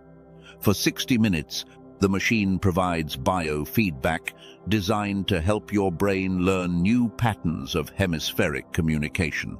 $300 for a single hour of guided neural training. And that is just the beginning of the financial reality facing anyone seeking this kind of cognitive optimization through conventional channels. Here is the part most people do not realize until they are already committed. One session is not enough. A single neurofeedback session is like one day at the gym after years of inactivity. It introduces the possibility of change, but it does not create lasting transformation. The brain needs repetition to internalize new patterns. A typical protocol requires a minimum of 10 sessions. Many practitioners recommend 20 or 30 for the kind of deep synchronization that produces permanent cognitive shifts. That means a standard treatment plan starts at $3,000 and can climb to $9,000, depending on the practitioner and the complexity of the protocol. $3,000 at the absolute minimum, spread across weeks or months of appointments. And even after all those sessions and all that financial commitment, the results take additional weeks to manifest. You do not walk out of session 1 with a synchronized brain. You walk out with a receipt and a follow-up appointment. There are alternatives the market has produced. Brain training applications promise sharper thinking, better memory, and faster processing speed. They charge $15 to $20 per month, which sounds modest until you calculate the annual cost. That is $180 to $240 per year. And what do they deliver in exchange for that ongoing investment? Puzzles, pattern, matching games, memory exercises that give you the dopamine hit of completing a level, but barely scratch the surface of actual hemispheric synchronization. Those apps train your conscious mind to perform specific tricks within narrow contexts. They are not rewiring how your hemispheres communicate at the foundational level.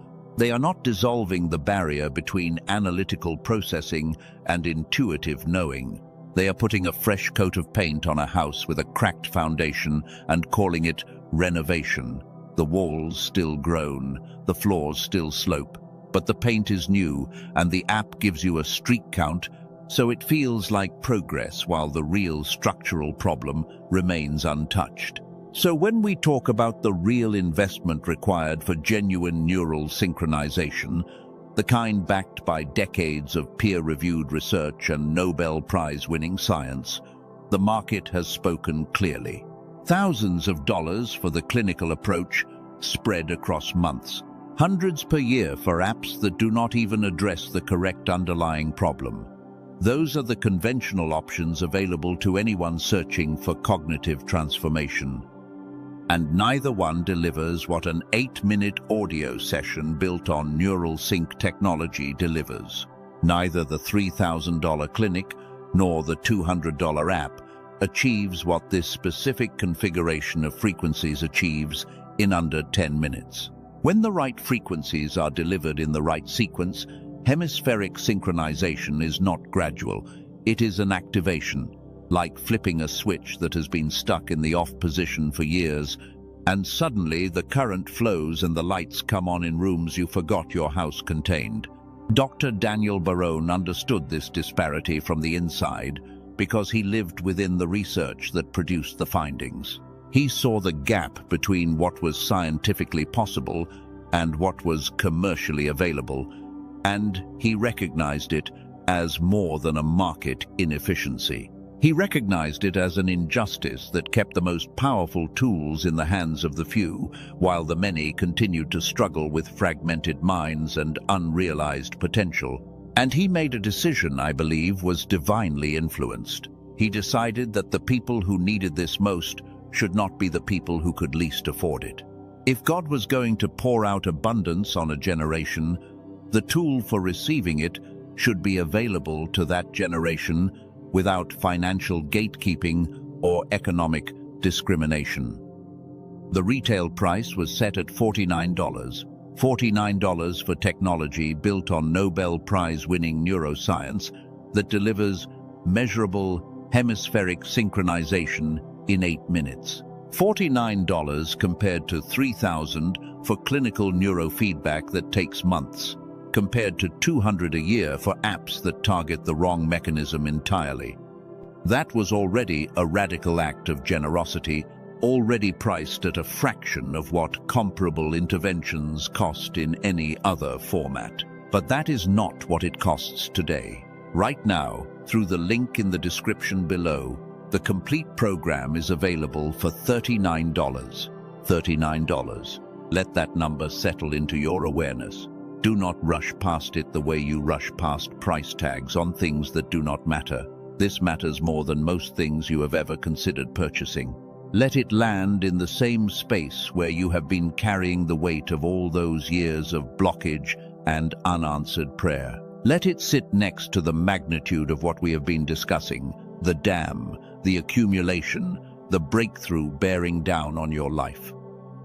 You spend more than $39 on a single meal at a restaurant, a meal that satisfies for a few hours and is forgotten by the next morning. The taste fades. The fullness passes. By noon the following day, you cannot remember what you ordered, but the money is gone, absorbed into routine consumption without a trace of lasting change. You spend more than that on a streaming subscription you open twice a month, scrolling through options and settling for something you half-watch before falling asleep on the couch. You spend more than that on a tank of gas burned through by Friday, carrying you to the same familiar locations, while the real destination of your life remains uncalibrated and unreached. Those expenditures disappear into the rhythm of weekly spending without leaving any residue of transformation. But this is not another disappearing expense. This is investment. This is the difference between spending money on things that evaporate and directing resources towards something that permanently changes the instrument through which you receive everything else. Think about the asymmetry of that exchange. On one side, $39, the same amount you leave as a tip without a second thought. On the other side, the complete calibration of your neural architecture to receive what may be the single largest spiritual and material blessing of your entire existence on this earth. That is not a transaction in any ordinary sense. That is a divine invitation disguised as a price tag. The universe asking you a question, and the question is not about your bank account. The question is about your seriousness. How committed are you to the preparation? How ready are you to match action to belief? Because $39 is a threshold virtually anyone can cross. It was designed that way, because preparation for blessing was never meant to be a barrier. It was always meant to be a bridge. I need you to understand something about divine provision that most people miss entirely. When God orchestrates a solution, it carries the signature of grace. It does not arrive gated behind barriers. Only the prosperous can navigate. It comes at a price that makes you pause, not because it is too high, but because it seems impossibly accessible for what it delivers. That tension you feel, that flicker whispering this seems too good, is not skepticism. That is your spirit recognizing the fingerprint of divine orchestration. When something is truly arranged by forces beyond market logic, it carries that quality of scandalous generosity. The blessing always outweighs the requirement by a margin that defies conventional accounting. That disproportion is not an error in the equation. It is the whole point of grace. 18,456 people have already recognized that fingerprint and responded to it. They stood in the exact position you occupy right now. They heard the science. They felt the resonance. They experienced that same suspended disbelief where the mind tries to reconcile the simplicity of access with the enormity of the promise. And then they decided. They stepped across the threshold. They exchanged $39 for the calibration of a lifetime. Their testimonies are arriving with a consistency that no placebo or coincidence can explain. But $39 is not even the complete picture of what is being offered, because Dr. Barone did something that goes beyond standard generosity. beyond anything the competitive landscape would require or even suggest. When you access the Genius Switch today through the link below, you do not just receive the core 8-minute audio, you also receive 4 additional bonus tools completely free. 4 separate resources, each designed to accelerate and deepen the synchronization from a different angle. These are not afterthoughts tossed in to pad the package. These are complete, fully developed tools that could each be sold as standalone products at their own price points. 4 pathways into the state of calibration your brain has been locked out of for years. Each one approaching synchronization from a different vector, reinforcing and amplifying the foundational changes, so the transformation is not just activated, but sustained and deepened over time. Dr. Barone included these because he built this for someone who senses that something massive is approaching and intends to receive it at full capacity, holding nothing back. That is the profile of someone who engages with every available resource, every bonus, every accelerant. Someone who understands that when divine provision shows up with abundance, you do not take the minimum offering and retreat to safety. You receive everything being extended. You open your arms as wide as the blessing. So the totality of what $39 unlocks is this. The core 8-minute neural sync technology audio built on Nobel Prize-winning science, plus 4 complete bonus tools, each designed to accelerate your transformation from a unique angle. All of that combined for less than a pizza dinner, for less than your last tank of gas, for less than the monthly subscription you keep meaning to cancel. And yet, I know there is still a whisper, a small voice in the background that says, what if it does not work for me? What if my brain is the exception to the science? I hear that voice because it is human, and it lives inside every one of us when we stand at the edge of significant change. Dr. Barone heard it too, which is why what I am about to tell you should dissolve every remaining trace of doubt like sunlight burning through morning fog. There is a complete money-back guarantee, full, unconditional, without exception or asterisk or hidden condition. If you try this and it does not resonate, if you do not feel the shift, if you do not experience the calibration we have been describing, you get every single penny back, not most of it, not a partial credit. Every penny, all $39, returned as if the transaction never took place at all. No questions asked. There is no interrogation about why you want a refund. No guilt trip designed to make you reconsider. No bureaucratic process requiring justification through multiple levels of customer service. You simply request a refund and you receive one. Clean, simple, complete. The entire financial risk is removed from the equation. Think about what that means from the standpoint of pure logic. Set aside the spiritual dimension for a moment and examine the raw mathematics. You have exactly 2 possible outcomes, and both of them work in your favor. In outcome 1, the program works exactly as the science predicts. Your hemispheres synchronize, the static dissolves, the receiver calibrates to the frequency it was designed for. You step into the fullness of every blocked blessing building behind the dam. Your finances shift. Your relationships transform. Your creative capacity expands into territory you did not know existed. And $39 becomes the most disproportionately brilliant investment you have ever made in your entire life. In outcome 2, it does not resonate with your particular situation. You request a refund through the simple process. You receive $39 back in full. You stand in exactly the same position you occupied before, minus only 8 minutes of your time. You have risked nothing, sacrificed nothing, lost nothing at all. There is no outcome 3, no hidden scenario where you emerge diminished, no fine print activating a cost you did not anticipate. You either experience the transformation of a lifetime or you pay nothing.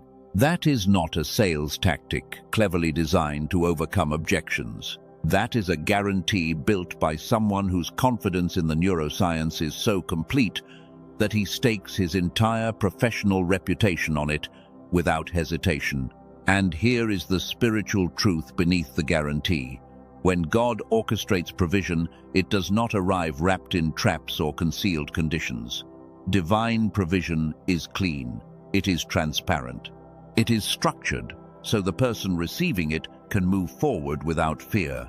That guarantee mirrors the character of the one behind this entire sequence. The God who has been accumulating blessings behind the dam does not operate through anxiety. He operates through grace and generous invitation. So let us remove hesitation from this equation with finality. Hesitation is the language of the old operating system, the fragmented one where left brain and right brain spoke different languages and produced internal civil war instead of unified direction.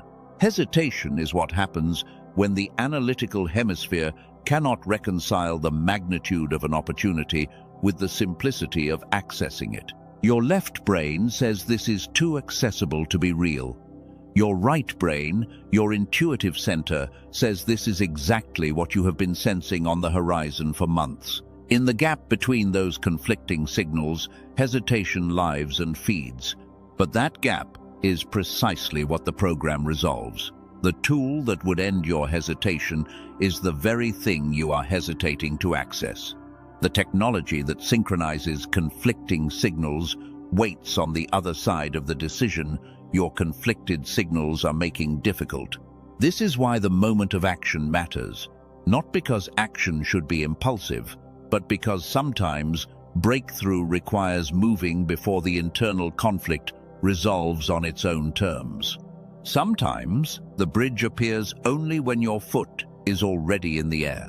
Sometimes faith is not the absence of uncertainty, but the willingness to move in its presence, trusting that the ground will rise to meet your step. Now let me reframe this entire conversation through a lens I believe will land in the deepest chamber of your understanding. If someone you trusted completely came to you today and said with unshakable certainty, "The single most important meeting of your entire life is happening tomorrow," what would you do with the remaining hours?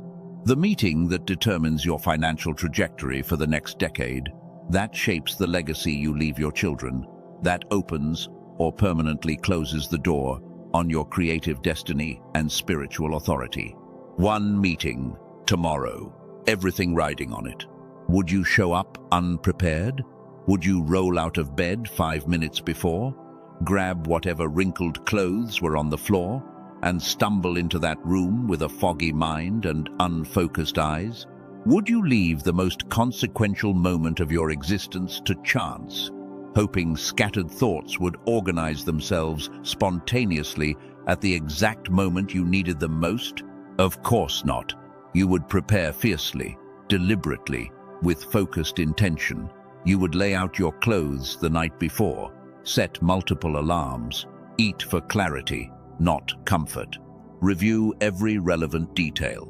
You would do everything in your power to ensure that when you walked through that door, you were the highest version of yourself, not the default, not the autopilot, the fully calibrated version that only emerges when the stakes demand it. Preparation is not anxiety wearing a productive disguise. Preparation is respect, reverence for the magnitude of the approaching moment, acknowledgement that the opportunity deserves to encounter the best version of you, not the scattered approximation that shows up when the mind has been left to operate on default settings. Here is the truth I need you to hold with both hands. The meeting is not tomorrow, it is closer than that.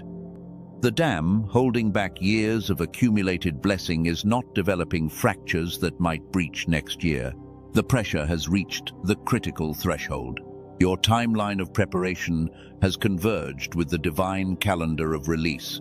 Every sign, every pattern, every marker points to an imminent breakthrough that is not theoretical. It is operational. It is active. It is approaching at a velocity that will make the last decade of waiting look like a loading screen before the main event. The question that defines how you receive that breakthrough is not whether it is coming. The question is whether your mind is calibrated to hold what arrives.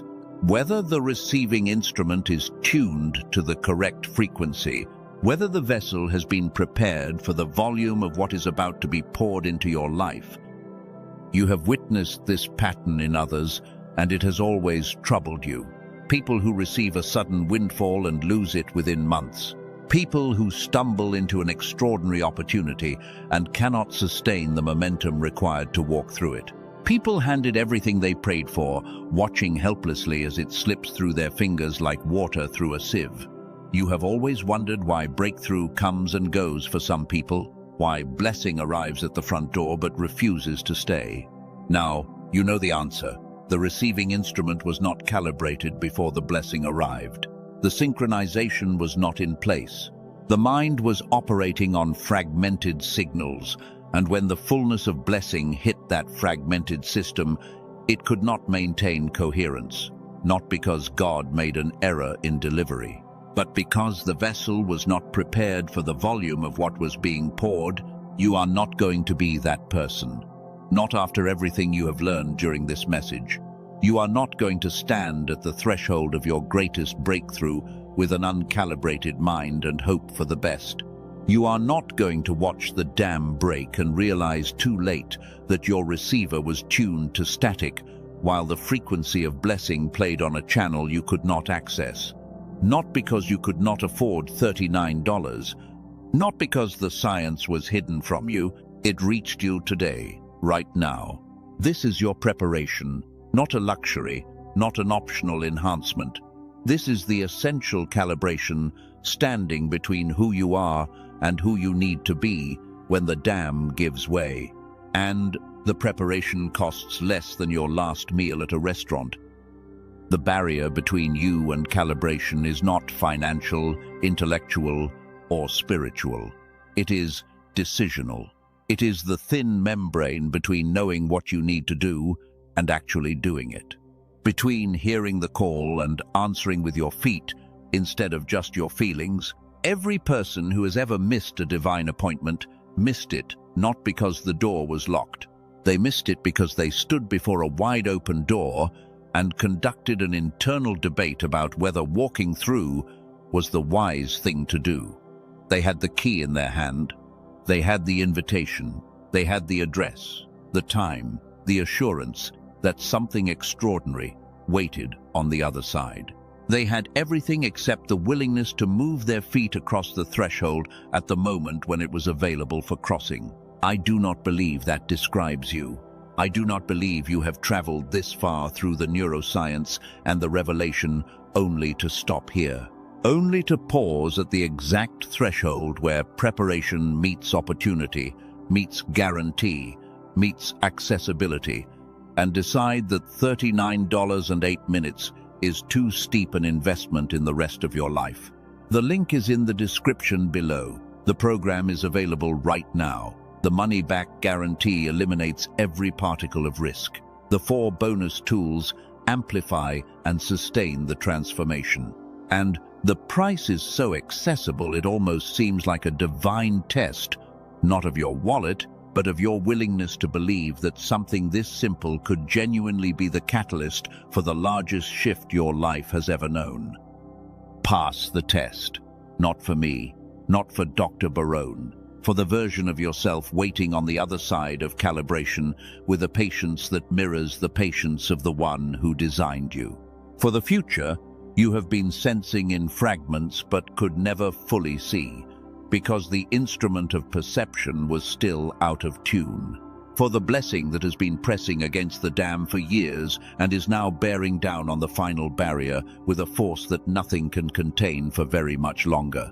Your move is one step, one click, one singular decision that draws a permanent line between who you have been and who you are about to become. On the other side is not incremental improvement. On the other side is everything that has been held in reserve, released in a torrent that does not modify a human story, but rewrites it completely from this chapter forward. That is not exaggeration. That is the lived testimony of more than 18,000 people who faced this same crossroads, felt this same mixture of hesitation and hope, and then moved, who stepped forward, who crossed the line their fear told them to respect, whose lives now divide cleanly into two unmistakable categories, before calibration and after. Yours is about to divide along that identical line. Take the step, access the genius switch through the link in the description below. Begin the 8-minute calibration your divided hemispheres have been waiting for since before you knew they were divided. And prepare your receiving instrument for the blessing that is no longer approaching from a safe distance. It is here. It is pressing against the last remaining wall, and that wall is about to give way. And now, as the preparation takes root, let us turn to what unfolds in the aftermath. There is a specific window in the first 72 hours after calibration that you need to understand before it arrives. Shifts will begin to manifest with a speed and specificity that will leave you questioning whether the universe has been counting down to this moment as long as you have. What God has stored for you extends beyond what your uncalibrated mind has been able to imagine. And that ceiling on your imagination is about to be lifted permanently. Something is about to happen that you have never experienced before. Not because life has never been good to you, not because you have never tasted relief or a moment of grace, but because what is coming in the next 72 hours is not a moment. It is a permanent restructuring of the landscape of your life. Picture a dam, not a small barrier holding back a creek, a wall of concrete rising hundreds of feet into the sky, holding back an ocean of water that has been accumulating for years.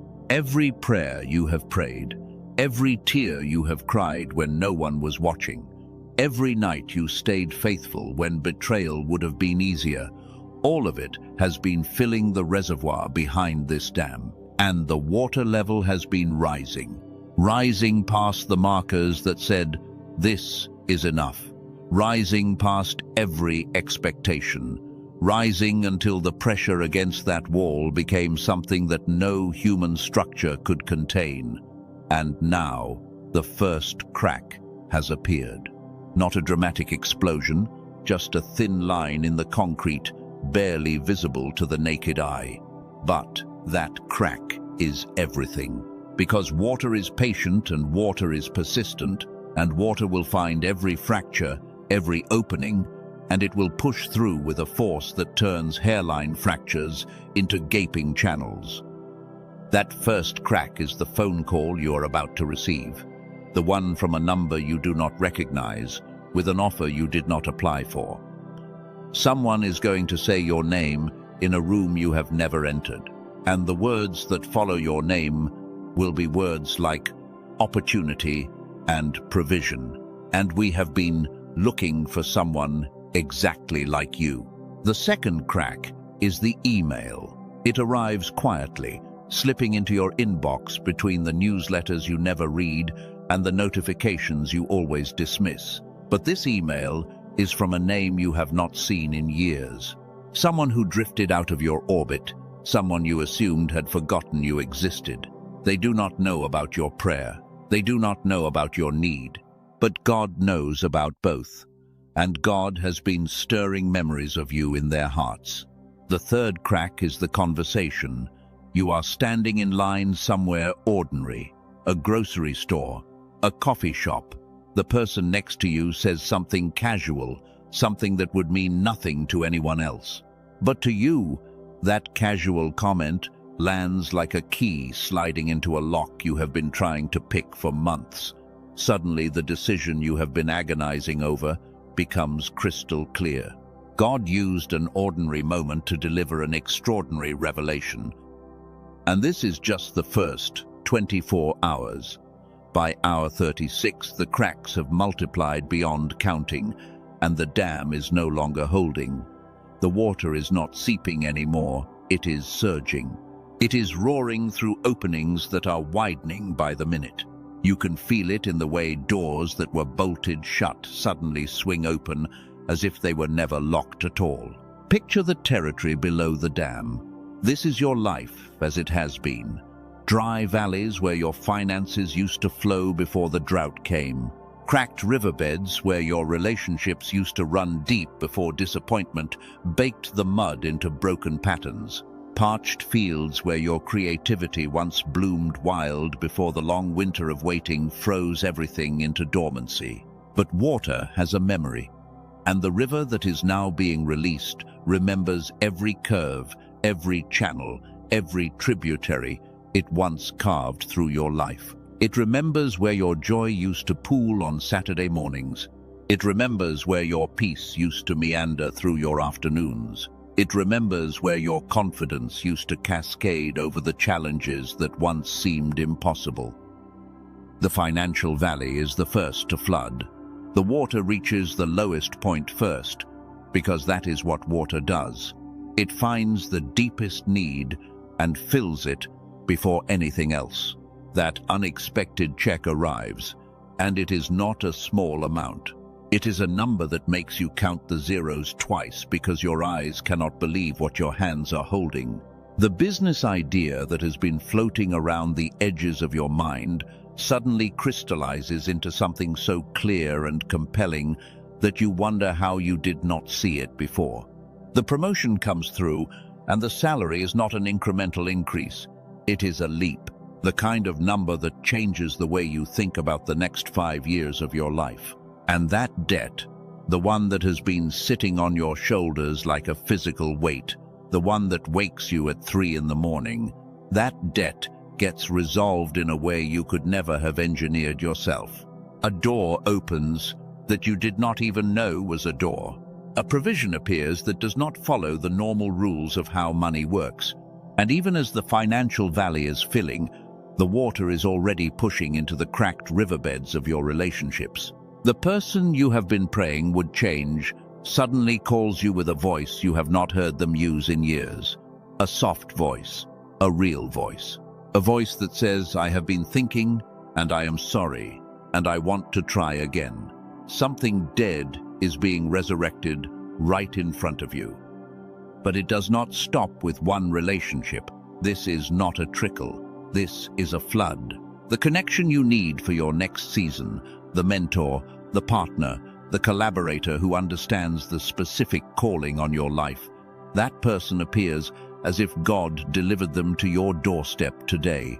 And alongside that new connection, a community begins to form around you. People who see what you see. People who burn with the same fire. Now lift your eyes higher. Look past the valleys and the riverbeds to the parched fields on the hillsides. Your health is one of those fields. Your creativity is another. Your spiritual clarity is a third.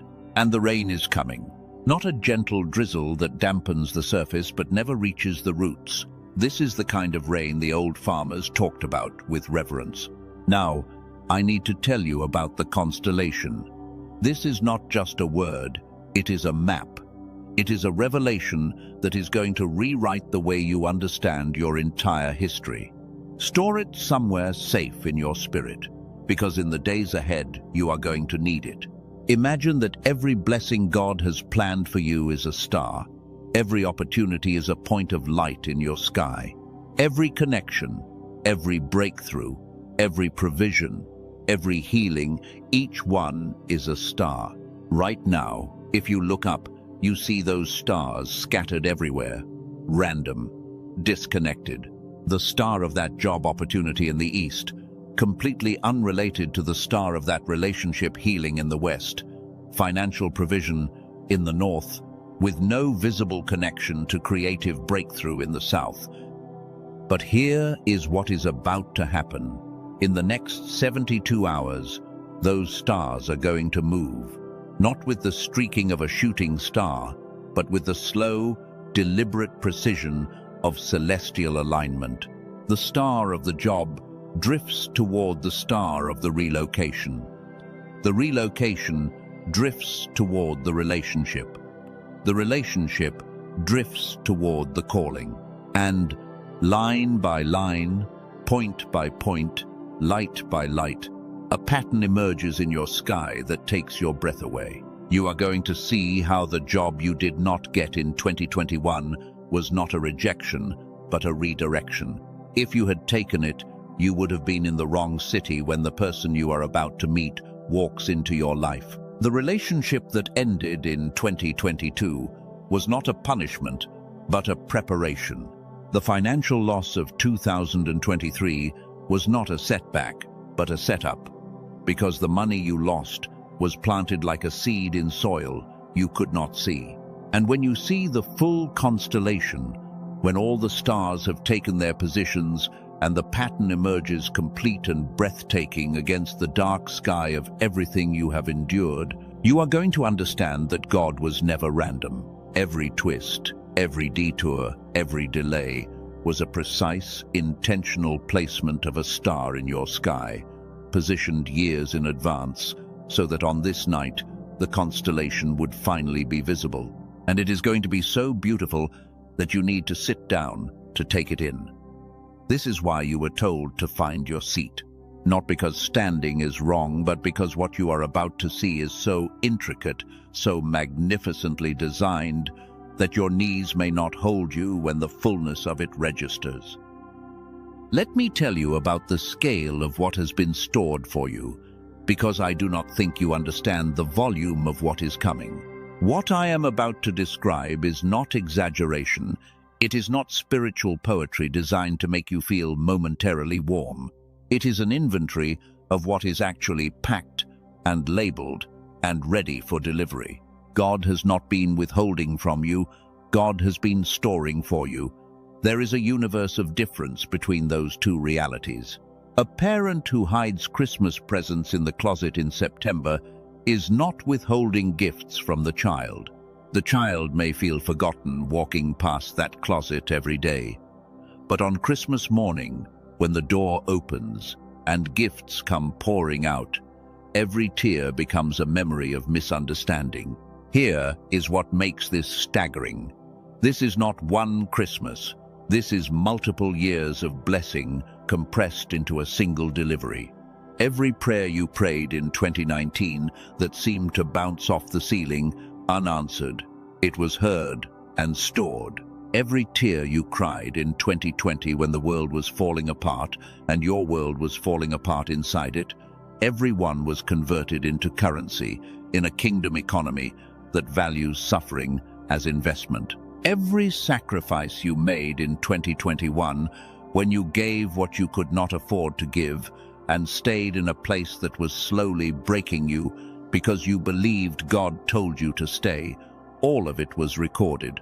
Every act of endurance in 2022, when you kept going past the point where quitting was reasonable, all of it was packaged. Every act of faith in 2023, when you believed in things you could not see, all of that faith was multiplied. Every moment of perseverance in 2024, when you pushed through the kind of bone-deep weariness that makes your soul feel like it weighs 1,000 pounds, all of it was weighed and found worthy. And every second of waiting in 2025, every tick of every clock, in every silent room, where you sat with patience stretched to its thinnest point, all of that waiting has been compressed into fuel for what comes next. And this delivery, this single, massive, overwhelming delivery, is arriving at your door. Not next year, not next month, in the next 72 hours.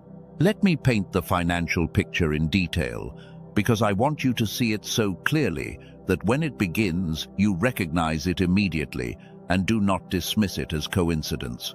You will check your account and there will be a deposit you cannot trace to any expected source.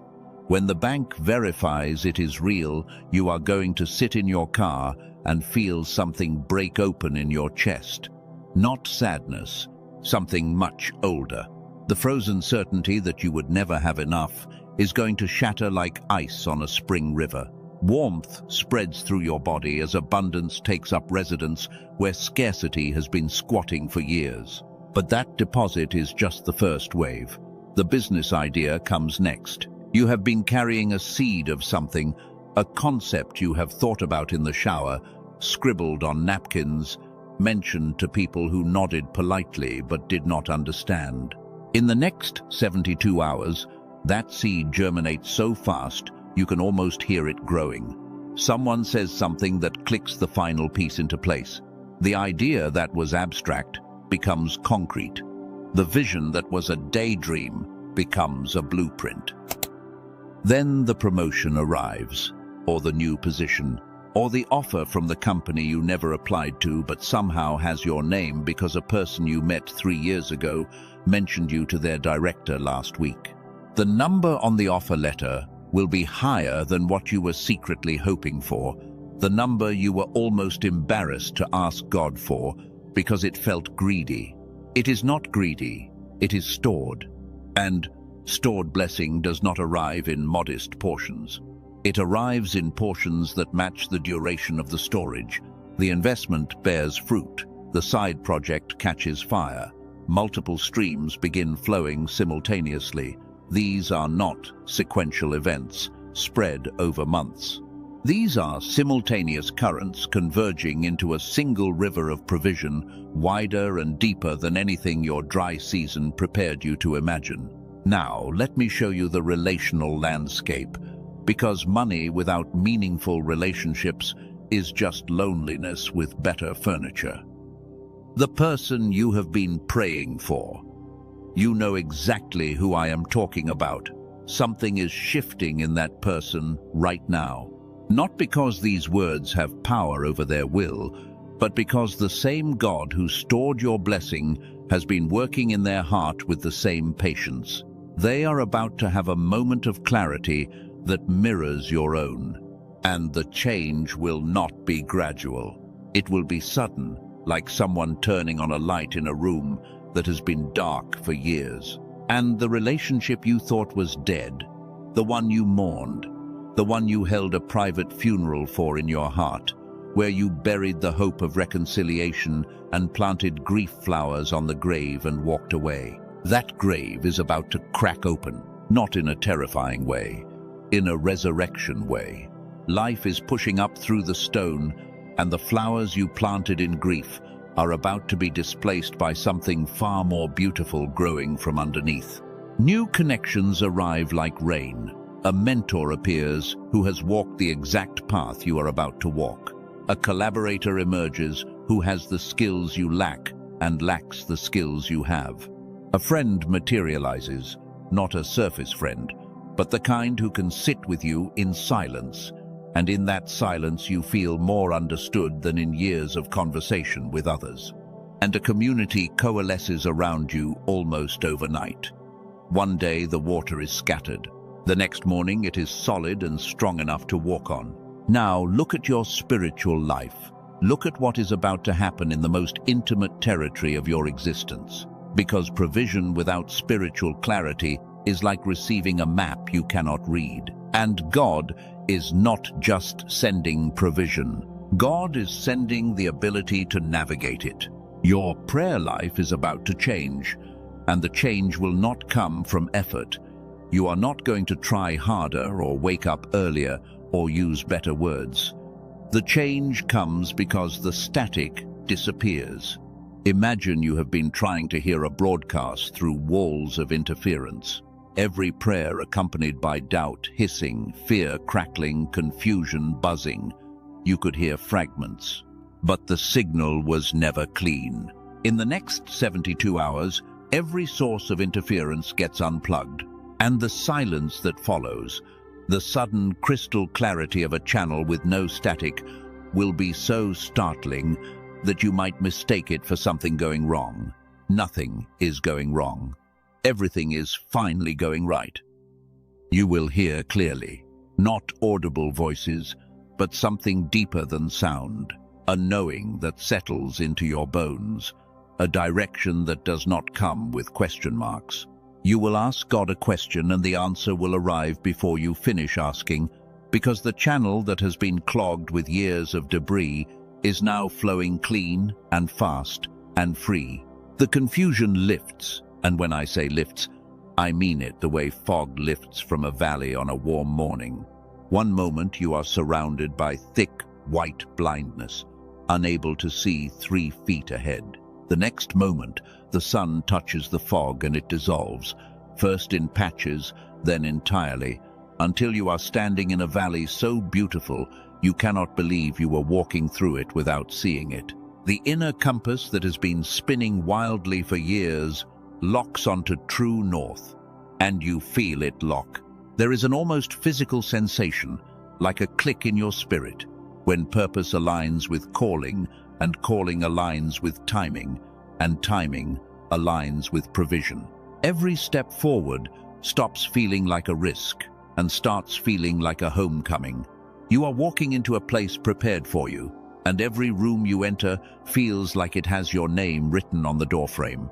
And now we arrive at the reason you were told to sit down. Because all of this, the financial flood, the relational flood, the spiritual flood, the creative flood, all of it converges. Not one at a time, over comfortable weeks, all of it, at once. In a torrent of goodness so overwhelming that your nervous system will not have a category for what it is experiencing. You have categories for grief. You have practiced sadness. You have rehearsed disappointment so many times that your body knows exactly what to do when loss arrives. Your shoulders know how to slump. Your chest knows how to tighten. You are an expert at receiving bad news, but you are an amateur at receiving glory, and what is coming is glory. Not the distant, theological, stained glass version that belongs in a cathedral. Real glory, present glory, the kind that shows up in your bank account and your text messages and your health report and your creative flow and your peace of mind all at the same time. The sensation will be overwhelming, and I need you to be prepared, because overwhelm does not always feel good, even when the cause is good. Your body may react with tears that do not feel like happy tears or sad tears, but something entirely other. Your mind may struggle to process the volume of blessing the way your eyes struggle to process the sun after a long time in darkness. This is what glory feels like from the inside. This is why Moses could not remain standing in the presence of God. But because the concentration of pure, unfiltered goodness was too much for a human frame in an upright position, the knees buckle not under the weight of judgment, but under the weight of love. The body falls not in defeat, but in surrender, to a kindness so complete that resistance becomes impossible. You are about to feel this. You are about to stand in a flood of blessing so deep that your standing posture will become impossible to maintain. Not because something is wrong, because something is so profoundly right that your body needs a lower center of gravity to absorb it. This is why you were told to sit down. Your seat is not passivity, it is reception. A satellite dish does not stand upright waving its arms. It settles into position and receives what is being transmitted from a source far more powerful than itself. You are the dish. God is the source. And the signal about to hit you carries more data, more blessing, more provision, more healing, more restoration, more love than you have ever received in a single transmission. God did not wait this long because God is slow. God waited because the delivery required a version of you that did not exist until now. The person you were in 2020 could not have carried this. The person you were in 2022 could not have managed it.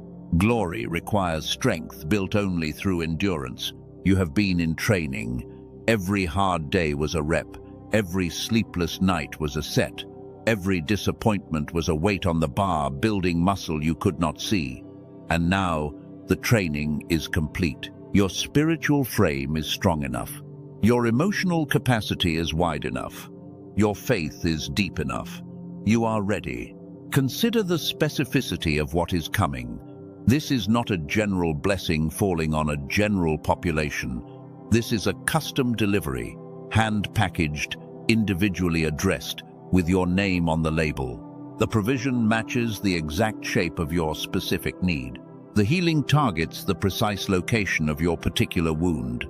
Every element was designed in response to a prayer that only you prayed, from a place of need that only you occupied. And the speed. The speed is going to astonish you. You have grown accustomed to slow.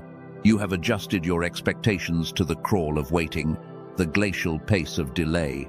But the next 72 hours operate on a different clock. On that clock, years of storage can be unpacked in hours. The same way a file that took years to download can be unzipped in seconds once the download is complete. The download is complete. The unzipping has begun. Watch the dominoes. The first one falls, and within seconds, the chain reaction reaches dominoes standing miles away. The job leads to the relocation. The relocation leads to the connection. The connection leads to the partnership. The partnership leads to the provision. The provision leads to the freedom. And the freedom, that freedom you have been whispering about to God in the early hours of the morning, becomes your permanent address. I want to speak to the part of you that is afraid this is not real. The part that has been hurt before. The part that got excited once, or twice, or a dozen times, and each time the excitement curdled into disappointment. I see that part of you. I honor the wisdom of your caution. But what happened before was not this. The promises that did not materialize were seeds planted in soil that was not yet ready. Their failure was not evidence that the word of heaven is empty. It was evidence that timing matters as much as the promise. The soil is ready now. You are the soil. And you are ready not because you are perfect, not because you have achieved some spiritual score, but because you have been broken enough to receive without grasping, humbled enough to accept without demanding, and emptied enough to be filled without overflowing in the wrong direction. The cracks in your heart are not damage. They are drainage, the channels through which blessing flows into the deepest parts of you instead of pooling on the surface. So here is the aerial view. Imagine a drone rising above the landscape of your life, pulling back far enough to see all of it at once. The dry valleys flooding with financial provision, the cracked riverbeds filling with relational restoration, the parched fields soaking in spiritual clarity, the constellation assembling overhead, the delivery arriving with years of stored blessing in a single shipment, and you sitting in the center of all of it. Quiet, still, ready, not passive but positioned, not weak but wise, seated in the authority of someone who knows that what is coming does not require chasing but simply receiving. This is what the impact looks like. Not a single lightning bolt, but a complete weather system moving over your territory. Storm clouds of provision, rain bands of healing, thunder of breakthrough so loud it shakes the walls of every limitation you have accepted as permanent. The old season is over, not ending, over. The drought has broken. The dam has failed. The flood is here. And you are going to emerge from the next 72 hours as a person that your past self would not recognize. Not because you changed who you are, but because who you are finally has the environment, the resources, the relationships, and the freedom to fully express itself for the first time. Every gift you buried to survive is about to be resurrected. Every dream you shelved to be practical is about to be placed on the center table of your life. Every talent you minimized because the world said it was not valuable is about to be revealed as the exact currency this next season requires. You did not lose anything during the waiting. You stored it. Just as God stored blessing for you, you stored potential for God. And the mutual unveiling, God showing you what has been stored and you showing the world what has been hidden, is going to be the most magnificent exchange this generation has witnessed. Heaven meets earth in your living room. The invisible becomes visible in your bank account. The promised becomes present in your relationships. And the waiting, all that impossible, faith-stretching waiting, finally becomes worth it. Breathe. Let the magnitude settle into your bones. Let the vision become more real to you than the evidence of your current circumstances. Because circumstances are about to be rewritten so completely that in 72 hours you will look back at this moment and marvel that you were ever worried at all. The worry was human, but what is coming is divine. And the divine always wins, not eventually, now. And so we arrive at the edge of the final preparation. There is one more thing that needs to happen before the floodgates open fully. One more act, not because God requires it, but because you deserve the dignity of conscious participation in your own miracle. A prayer, a declaration, a moment where you say to the one who stored everything, "I am ready. I have taken my seat. Send it." That prayer is coming. That declaration is next. And when it leaves your mouth, the last lock on the last gate will turn, and everything you have just envisioned will stop being a vision and start being your life. Everything we have walked through together has been leading to this moment. Every word, every image, every truth that settled into your spirit was a single thread being woven into something far larger than you realized. The dam and the water building behind it. The accumulation happening in the invisible realm, the calibration of your mind and frequency, the constellation of people and events being arranged around your life. All of it has been preparation for what happens right now, in these final minutes we share together. This is not the end of a message. This is the ignition point. Everything before this moment was the gathering of fuel, the careful arrangement of every element that a fire requires. And now the match is about to be struck. What you step into when this message ends is not a return to your old life. It is an entrance into the life that has been waiting for you since before you took your first breath. So I need you to do something for me right now, and I am not asking casually. What we are about to do in these final minutes has the power to shift something permanently inside of you. If you are in a place where you can close your eyes, close them. If you are driving, keep your eyes open, but let your spirit close its eyes. Let the inner part of you, the part that has been listening beneath the listening, settle into stillness. Take a breath, not a shallow breath, not the kind you take when rushing through your day. Take a real breath, the kind that fills your lungs completely and pushes your shoulders back and lifts your chest. The kind your body has been begging you to take for weeks, but you have been too busy, too stressed, too overwhelmed to give it. Take that breath right now. And as you exhale, let something go. You already know what it is. There is something you have been gripping with white knuckles. A worry, a fear, a scenario you have been replaying over and over, trying to control it, trying to figure out every possible outcome so you can protect yourself from the worst one. Let it go. Not because it does not matter, but because the one who holds your future has already solved it. The provision has already been made. You have been carrying something that was never yours to carry, and right now you are setting it down. Feel the weight lift. Feel your shoulders drop. Feel the tension in your jaw, the tightness in your chest begin to dissolve. Because what we are doing right now is not just relaxation. This is spiritual surgery. This is the moment where the last walls of resistance inside you come down. The walls you built to protect yourself from disappointment. The walls you constructed after the last time you believed and got hurt.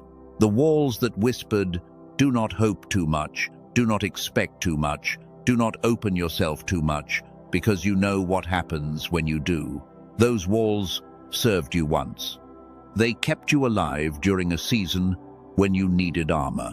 But the season of armor is over, and what is coming requires you to be open, unguarded, and fully receptive. So we are taking the armor off, piece by piece, right now. The breastplate of cynicism that you strapped on after you were betrayed, remove it. The helmet of worst-case thinking that you wore so you would never be caught off guard again, set it aside. The shield of emotional distance that you hold between yourself and the good things that try to reach you, lay it on the ground. You will not need it where you are going. It is your homeland. Now I want to speak directly to the divine on your behalf, and I want you to let these words become your words. Not because I am more qualified to speak them, but because sometimes, when you have been in the battle for so long, you forget the language of peace. Sometimes you need someone to start the sentence so your spirit can finish it. We come before you not with perfection, not with a flawless record, not with a resume of spiritual accomplishments that would impress anyone. We come exactly as we are, tired in some places, scarred in others, carrying questions that do not have answers yet. But we come, and the fact that we are still here, still listening, still breathing, still believing, even after everything, that is not a small thing. That is the evidence of a strength that did not come from us. We ask not for easy days. We have learned that ease is not what builds the kind of strength we need. We ask for alignment. We ask that every thought, every decision, every step from this moment forward would be synchronized with the rhythm of what you are doing in our lives. Remove the static, remove the interference, remove the voices that are not yours but have been so loud for so long that we confuse them with truth. Let us hear clearly, let us see accurately, let us move with precision that only comes when a life is fully calibrated to its divine frequency. And for the blessings that have been stored, for the relationships that have been curated, for the opportunities held back until this exact moment, we say, we are ready. Not because we have figured everything out, but because readiness was never about perfection. Readiness was always about willingness. And we are willing, fully, completely, without reservation. We are willing to receive what has been prepared for us. Now shift with me from prayer to declaration, because there is a difference between asking and declaring. Asking is what you do when you are uncertain. Declaring is what you do when you have seen the evidence, when you have felt the confirmation in your bones, when you know beyond any doubt that what you are speaking is already true in a realm your physical eyes have not yet caught up to. I am ready. Say that inside yourself right now. Not as a wish, not as a hope, not as a tentative, fingers crossed, maybe it will work kind of statement. Say it as a fact.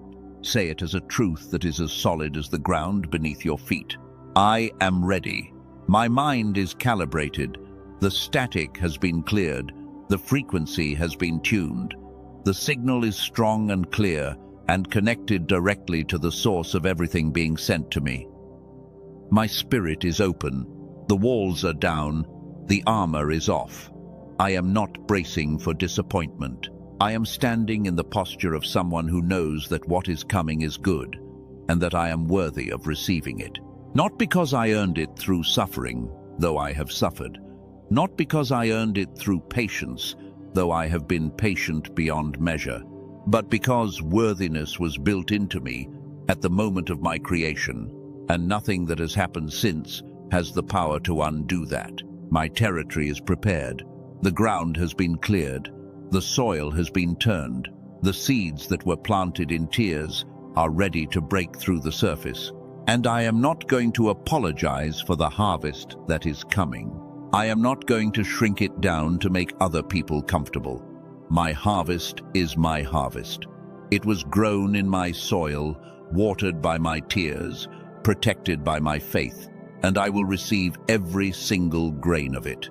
What has been stored for me, I now receive. Every financial blessing held in reserve, every relationship kept at a distance until I was ready to receive it, without losing myself. Every opportunity delayed because I would have mishandled it a year ago but will now steward with wisdom. I receive it, all of it, without guilt, without the toxic humility that tells chosen ones they should want less so they do not appear greedy. Abundance is not greed. Abundance is alignment. What has been delayed, I now welcome. I do not hold bitterness toward the waiting. I do not resent the seasons that felt like nothing was happening, because I now understand that delay was never denial. Delay was development. Every month that felt wasted was actually a month of invisible construction, foundations being poured beneath the surface. And now the building is ready to rise, and it will rise so quickly that people will think it happened overnight. But you and I know the truth. This has been years in the making. What has been accumulating behind the dam, I now release into my life. Every drop of blessing, every ounce of favor, every gram of goodness that has been building while I wondered if God had forgotten me.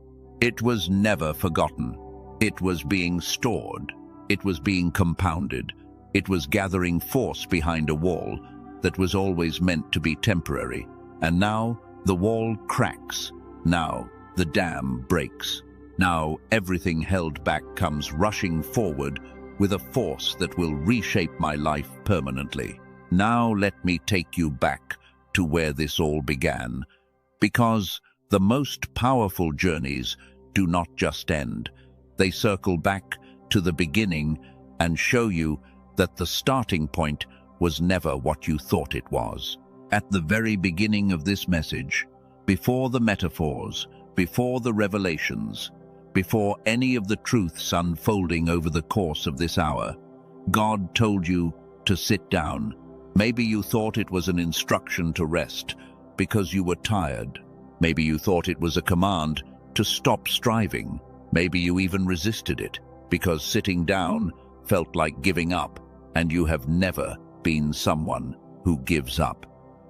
But now you understand, after everything we have walked through together, the meaning of those two words has completely transformed. Sit down was never about surrender in the way you feared. It was never about admitting defeat. Sit down was an invitation into a posture that most people never discover because they are too busy running, chasing, hustling, and exhausting themselves trying to catch something that was never running away from them. You sit down not because you are weak. You sit down because strength in its highest form does not need to prove itself through constant motion. The strongest force in the universe is gravity, and gravity never chases anything. It simply exists, and everything is drawn to it. That is the kind of strength you are stepping into. The kind that does not chase opportunities but attracts them. The kind that does not beg for recognition but commands it.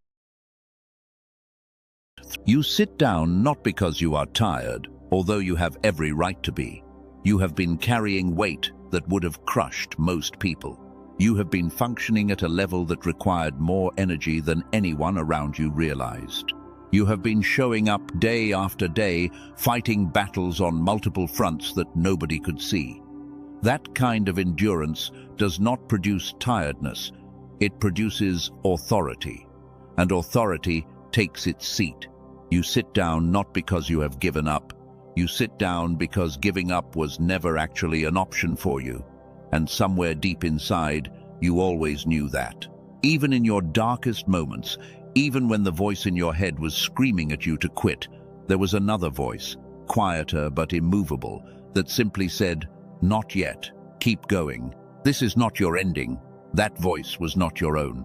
It was the sound of your destiny refusing to let you abandon it. You sit down because sitting is what royalty does. Sitting is the posture of kings and queens. Think about every throne you have ever seen, in movies, in paintings, in the images that flash through your mind when you think about ultimate authority. The person on the throne is always seated, not pacing, not running, not scrambling, seated. Because a throne is not a temporary resting place. A throne is a permanent position of power, and the one who sits on it does not sit because there is nothing to do. They sit because their very presence sets everything else in motion. Let me tell you about this throne. It is not a generic seat. It is not a mass-produced chair that anyone could claim. This throne was designed with specifications so precise, so intimately tailored, that only one person in the entire history of creation could ever sit in it, and that person is you. This throne was prepared before you were born, before your parents met. In the blueprint of eternity, your throne was sketched and designed long before you ever took your first breath. Your suffering built the legs of this throne. Every heartbreak, every betrayal, every season of loss was not punishment. It was craftsmanship. A master builder using the hardest materials available, forged in the hottest fire, to create a foundation that would never wobble, never crack, never collapse under the weight of the authority resting on it. Thrones built from easy lives tip over at the first challenge. But your throne, built from genuine suffering, will stand forever. Your patience carved the backrest. All those years of waiting, all those seasons of watching other people receive their blessings while yours seemed perpetually delayed. Every night you went to sleep still believing, still holding on despite having every logical reason to let go. That patience was not just endurance, it was a chisel, carefully removing every unnecessary piece until what remained was perfect support for the weight of your calling. Most people abandon ship long before the carving is complete, but you stayed. Your tears polished the surface until it gleamed. Do you know what tears are made of? Salt and water. Do you know what salt and water create when applied to raw materials over time? A polish that nothing artificial can replicate. Your crying was never weakness.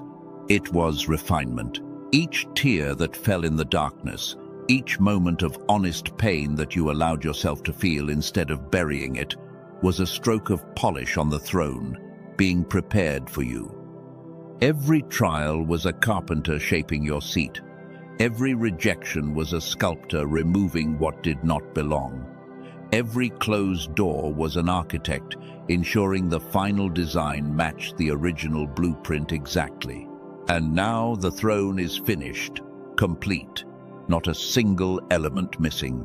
And the one who commissioned it is standing beside it with a look that says, "Finally, finally you are here. Take your seat." Those 3 words carry more power than you realize. Take your seat is not just a suggestion, it is a coronation. The moment where everything shifts from preparation to position, from waiting to ruling, from surviving to reigning. And when you take that seat, something happens in the spiritual realm that sends shockwaves through every system that has been working against you. Now let me tell you what is about to happen, and I want you to listen carefully because this is not motivation. This is not inspiration, designed to make you feel good for an hour and then fade. This is prophecy spoken over your specific life in this specific moment, starting tonight. Not next week, not next month, tonight. When you lay your head down, something shifts. The spiritual atmosphere around your life undergoes a permanent change. The prayers that felt like they were bouncing off the ceiling for months, they break through tonight. The requests that seem to disappear into silence, they get processed tonight. And starting tomorrow, you are going to notice something different about the way the world responds to you. People who overlooked you will suddenly see you. Ideas that have been sitting dormant will come alive with clarity you have never experienced before. Tomorrow is the first full day of your new season, and it will announce itself with evidence that even your most skeptical thoughts cannot dismiss. Within the next 72 hours, you will receive confirmation. Watch for it. It is coming in forms you might not expect, so pay attention with your whole being. Watch for the phone call from a number you do not recognize, carrying a message that changes everything. Watch for the conversation that starts casually but turns into an opportunity, aligning perfectly with something you have been praying about. Watch for the door that opens without you knocking. This is the signature move of divine favor. You did not apply. You did not network. You did not strategize your way into it. The door simply opens. And when it does, do not stand outside questioning whether you deserve to walk through it. Walk through it boldly, confidently, with the posture of someone who knows this was not a lucky break, but a scheduled appointment on the calendar of heaven. These are not coincidences. What you are about to experience has been orchestrated with a precision that makes the most complex human engineering look like a child stacking blocks. Every confirmation you receive is a divine signature on the document of your new season. This is not random. This is not luck. This is the intentional, unstoppable fulfillment of a plan set in motion before you were born. And I want to say something gently here, because this comes from genuine care for your preparation. If you want to make sure your mind is fully tuned to receive everything being sent your way, the link is right there in the description below. The Genius Switch, $39. 8 minutes of targeted audio that recalibrates your subconscious patterns. Full money-back guarantee. Think of it as your final act of preparation, the last thing you do before the floodgates open. Not because you need to buy something to earn your blessing, but because a wise person does not just wait for the harvest. A wise person makes sure the barn is ready. Now, I want to close this message the way it deserves to be closed. Not with a summary, not with a recap, but with a blessing. And I need you to receive this blessing not as words on a screen, but as a living, breathing force that enters your life the moment it is spoken and does not leave. You are chosen, and being chosen does not mean you had it easy. It means you were selected for something so important that the process of preparing you required years of fire, and years of rain, and years of silence, and years of storms. You were chosen not despite your struggles, but through them. Every challenge you survived was evidence that God was forging something inside of you that ordinary circumstances could never produce. You are prepared, not perfectly, because perfection is not the standard. Prepared in the way that a sword is prepared, heated and hammered and cooled and sharpened until it can cut through anything standing between it and its purpose. You have been heated by circumstances that raised your temperature to levels you did not think you could survive. You have been hammered by situations that reshaped you in painful but necessary ways. You have been cooled by seasons of waiting that tempered your steel, and you have been sharpened by every lesson, every failure, every comeback. You are seated in authority, not because someone handed you a title, not because you climbed a ladder, but because you survived a process that most people abandon halfway through. The authority you carry is not borrowed. It is not temporary. It is not conditional upon anyone else validating it. Your authority comes from the throne itself, from the seat built by your own story, and no one can remove you from a position that your suffering paid for. And what is coming for you, hear me now, cannot be stopped. There is no force in existence powerful enough to prevent what God has released from reaching you. The blessing is already in motion. The breakthrough has already been signed, sealed, and sent. It is not waiting for you to prove one more thing. It is in transit, and its arrival is guaranteed by the same power that hung the stars in the sky and told the ocean where to stop. It cannot be stolen. Things were taken from you in the past, opportunities snatched away, relationships sabotaged, financial blessings intercepted by unexpected emergencies every time you started to get ahead.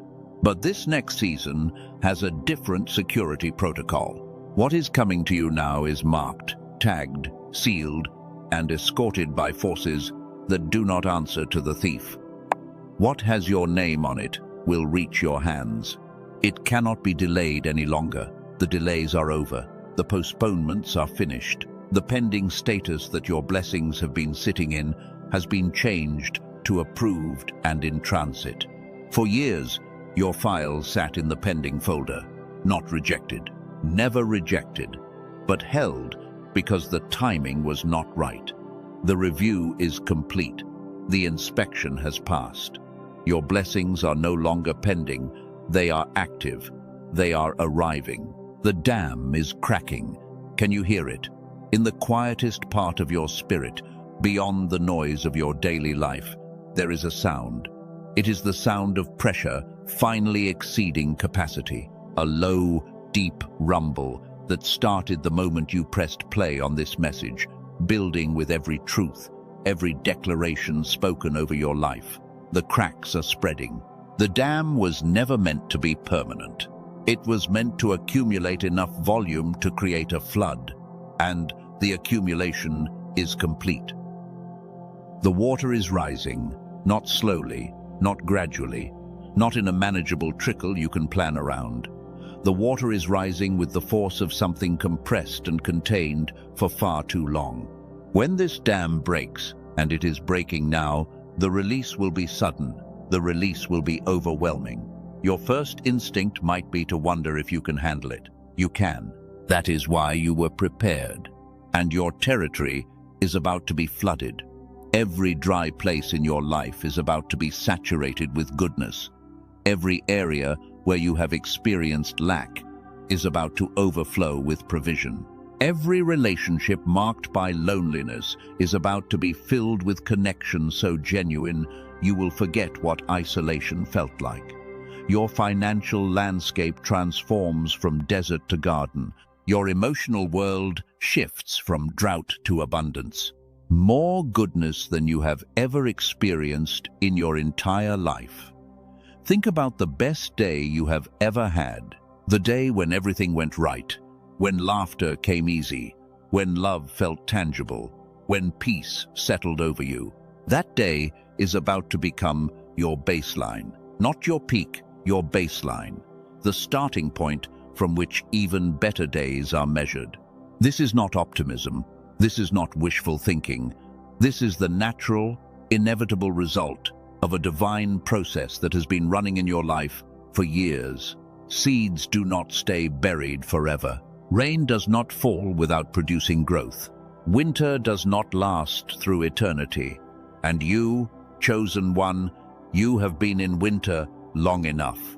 The ice is melting, the soil is warming, and the first green shoots of your new season are already pushing through ground that was frozen for so long you forgot things could grow there. But they can, and they will, and they are. So, sit down, chosen one. Sit down and let the magnitude of what is happening wash over you. Sit down in the throne that your story built. Sit down with the confidence of someone who has fought every battle, survived every attack, endured every setback, and is still here, still standing, still believing, still chosen. Sit down and receive. Open your hands, open your heart, open every door in your spirit, and let the flood come. Do not try to control it. Do not try to manage it. Just receive.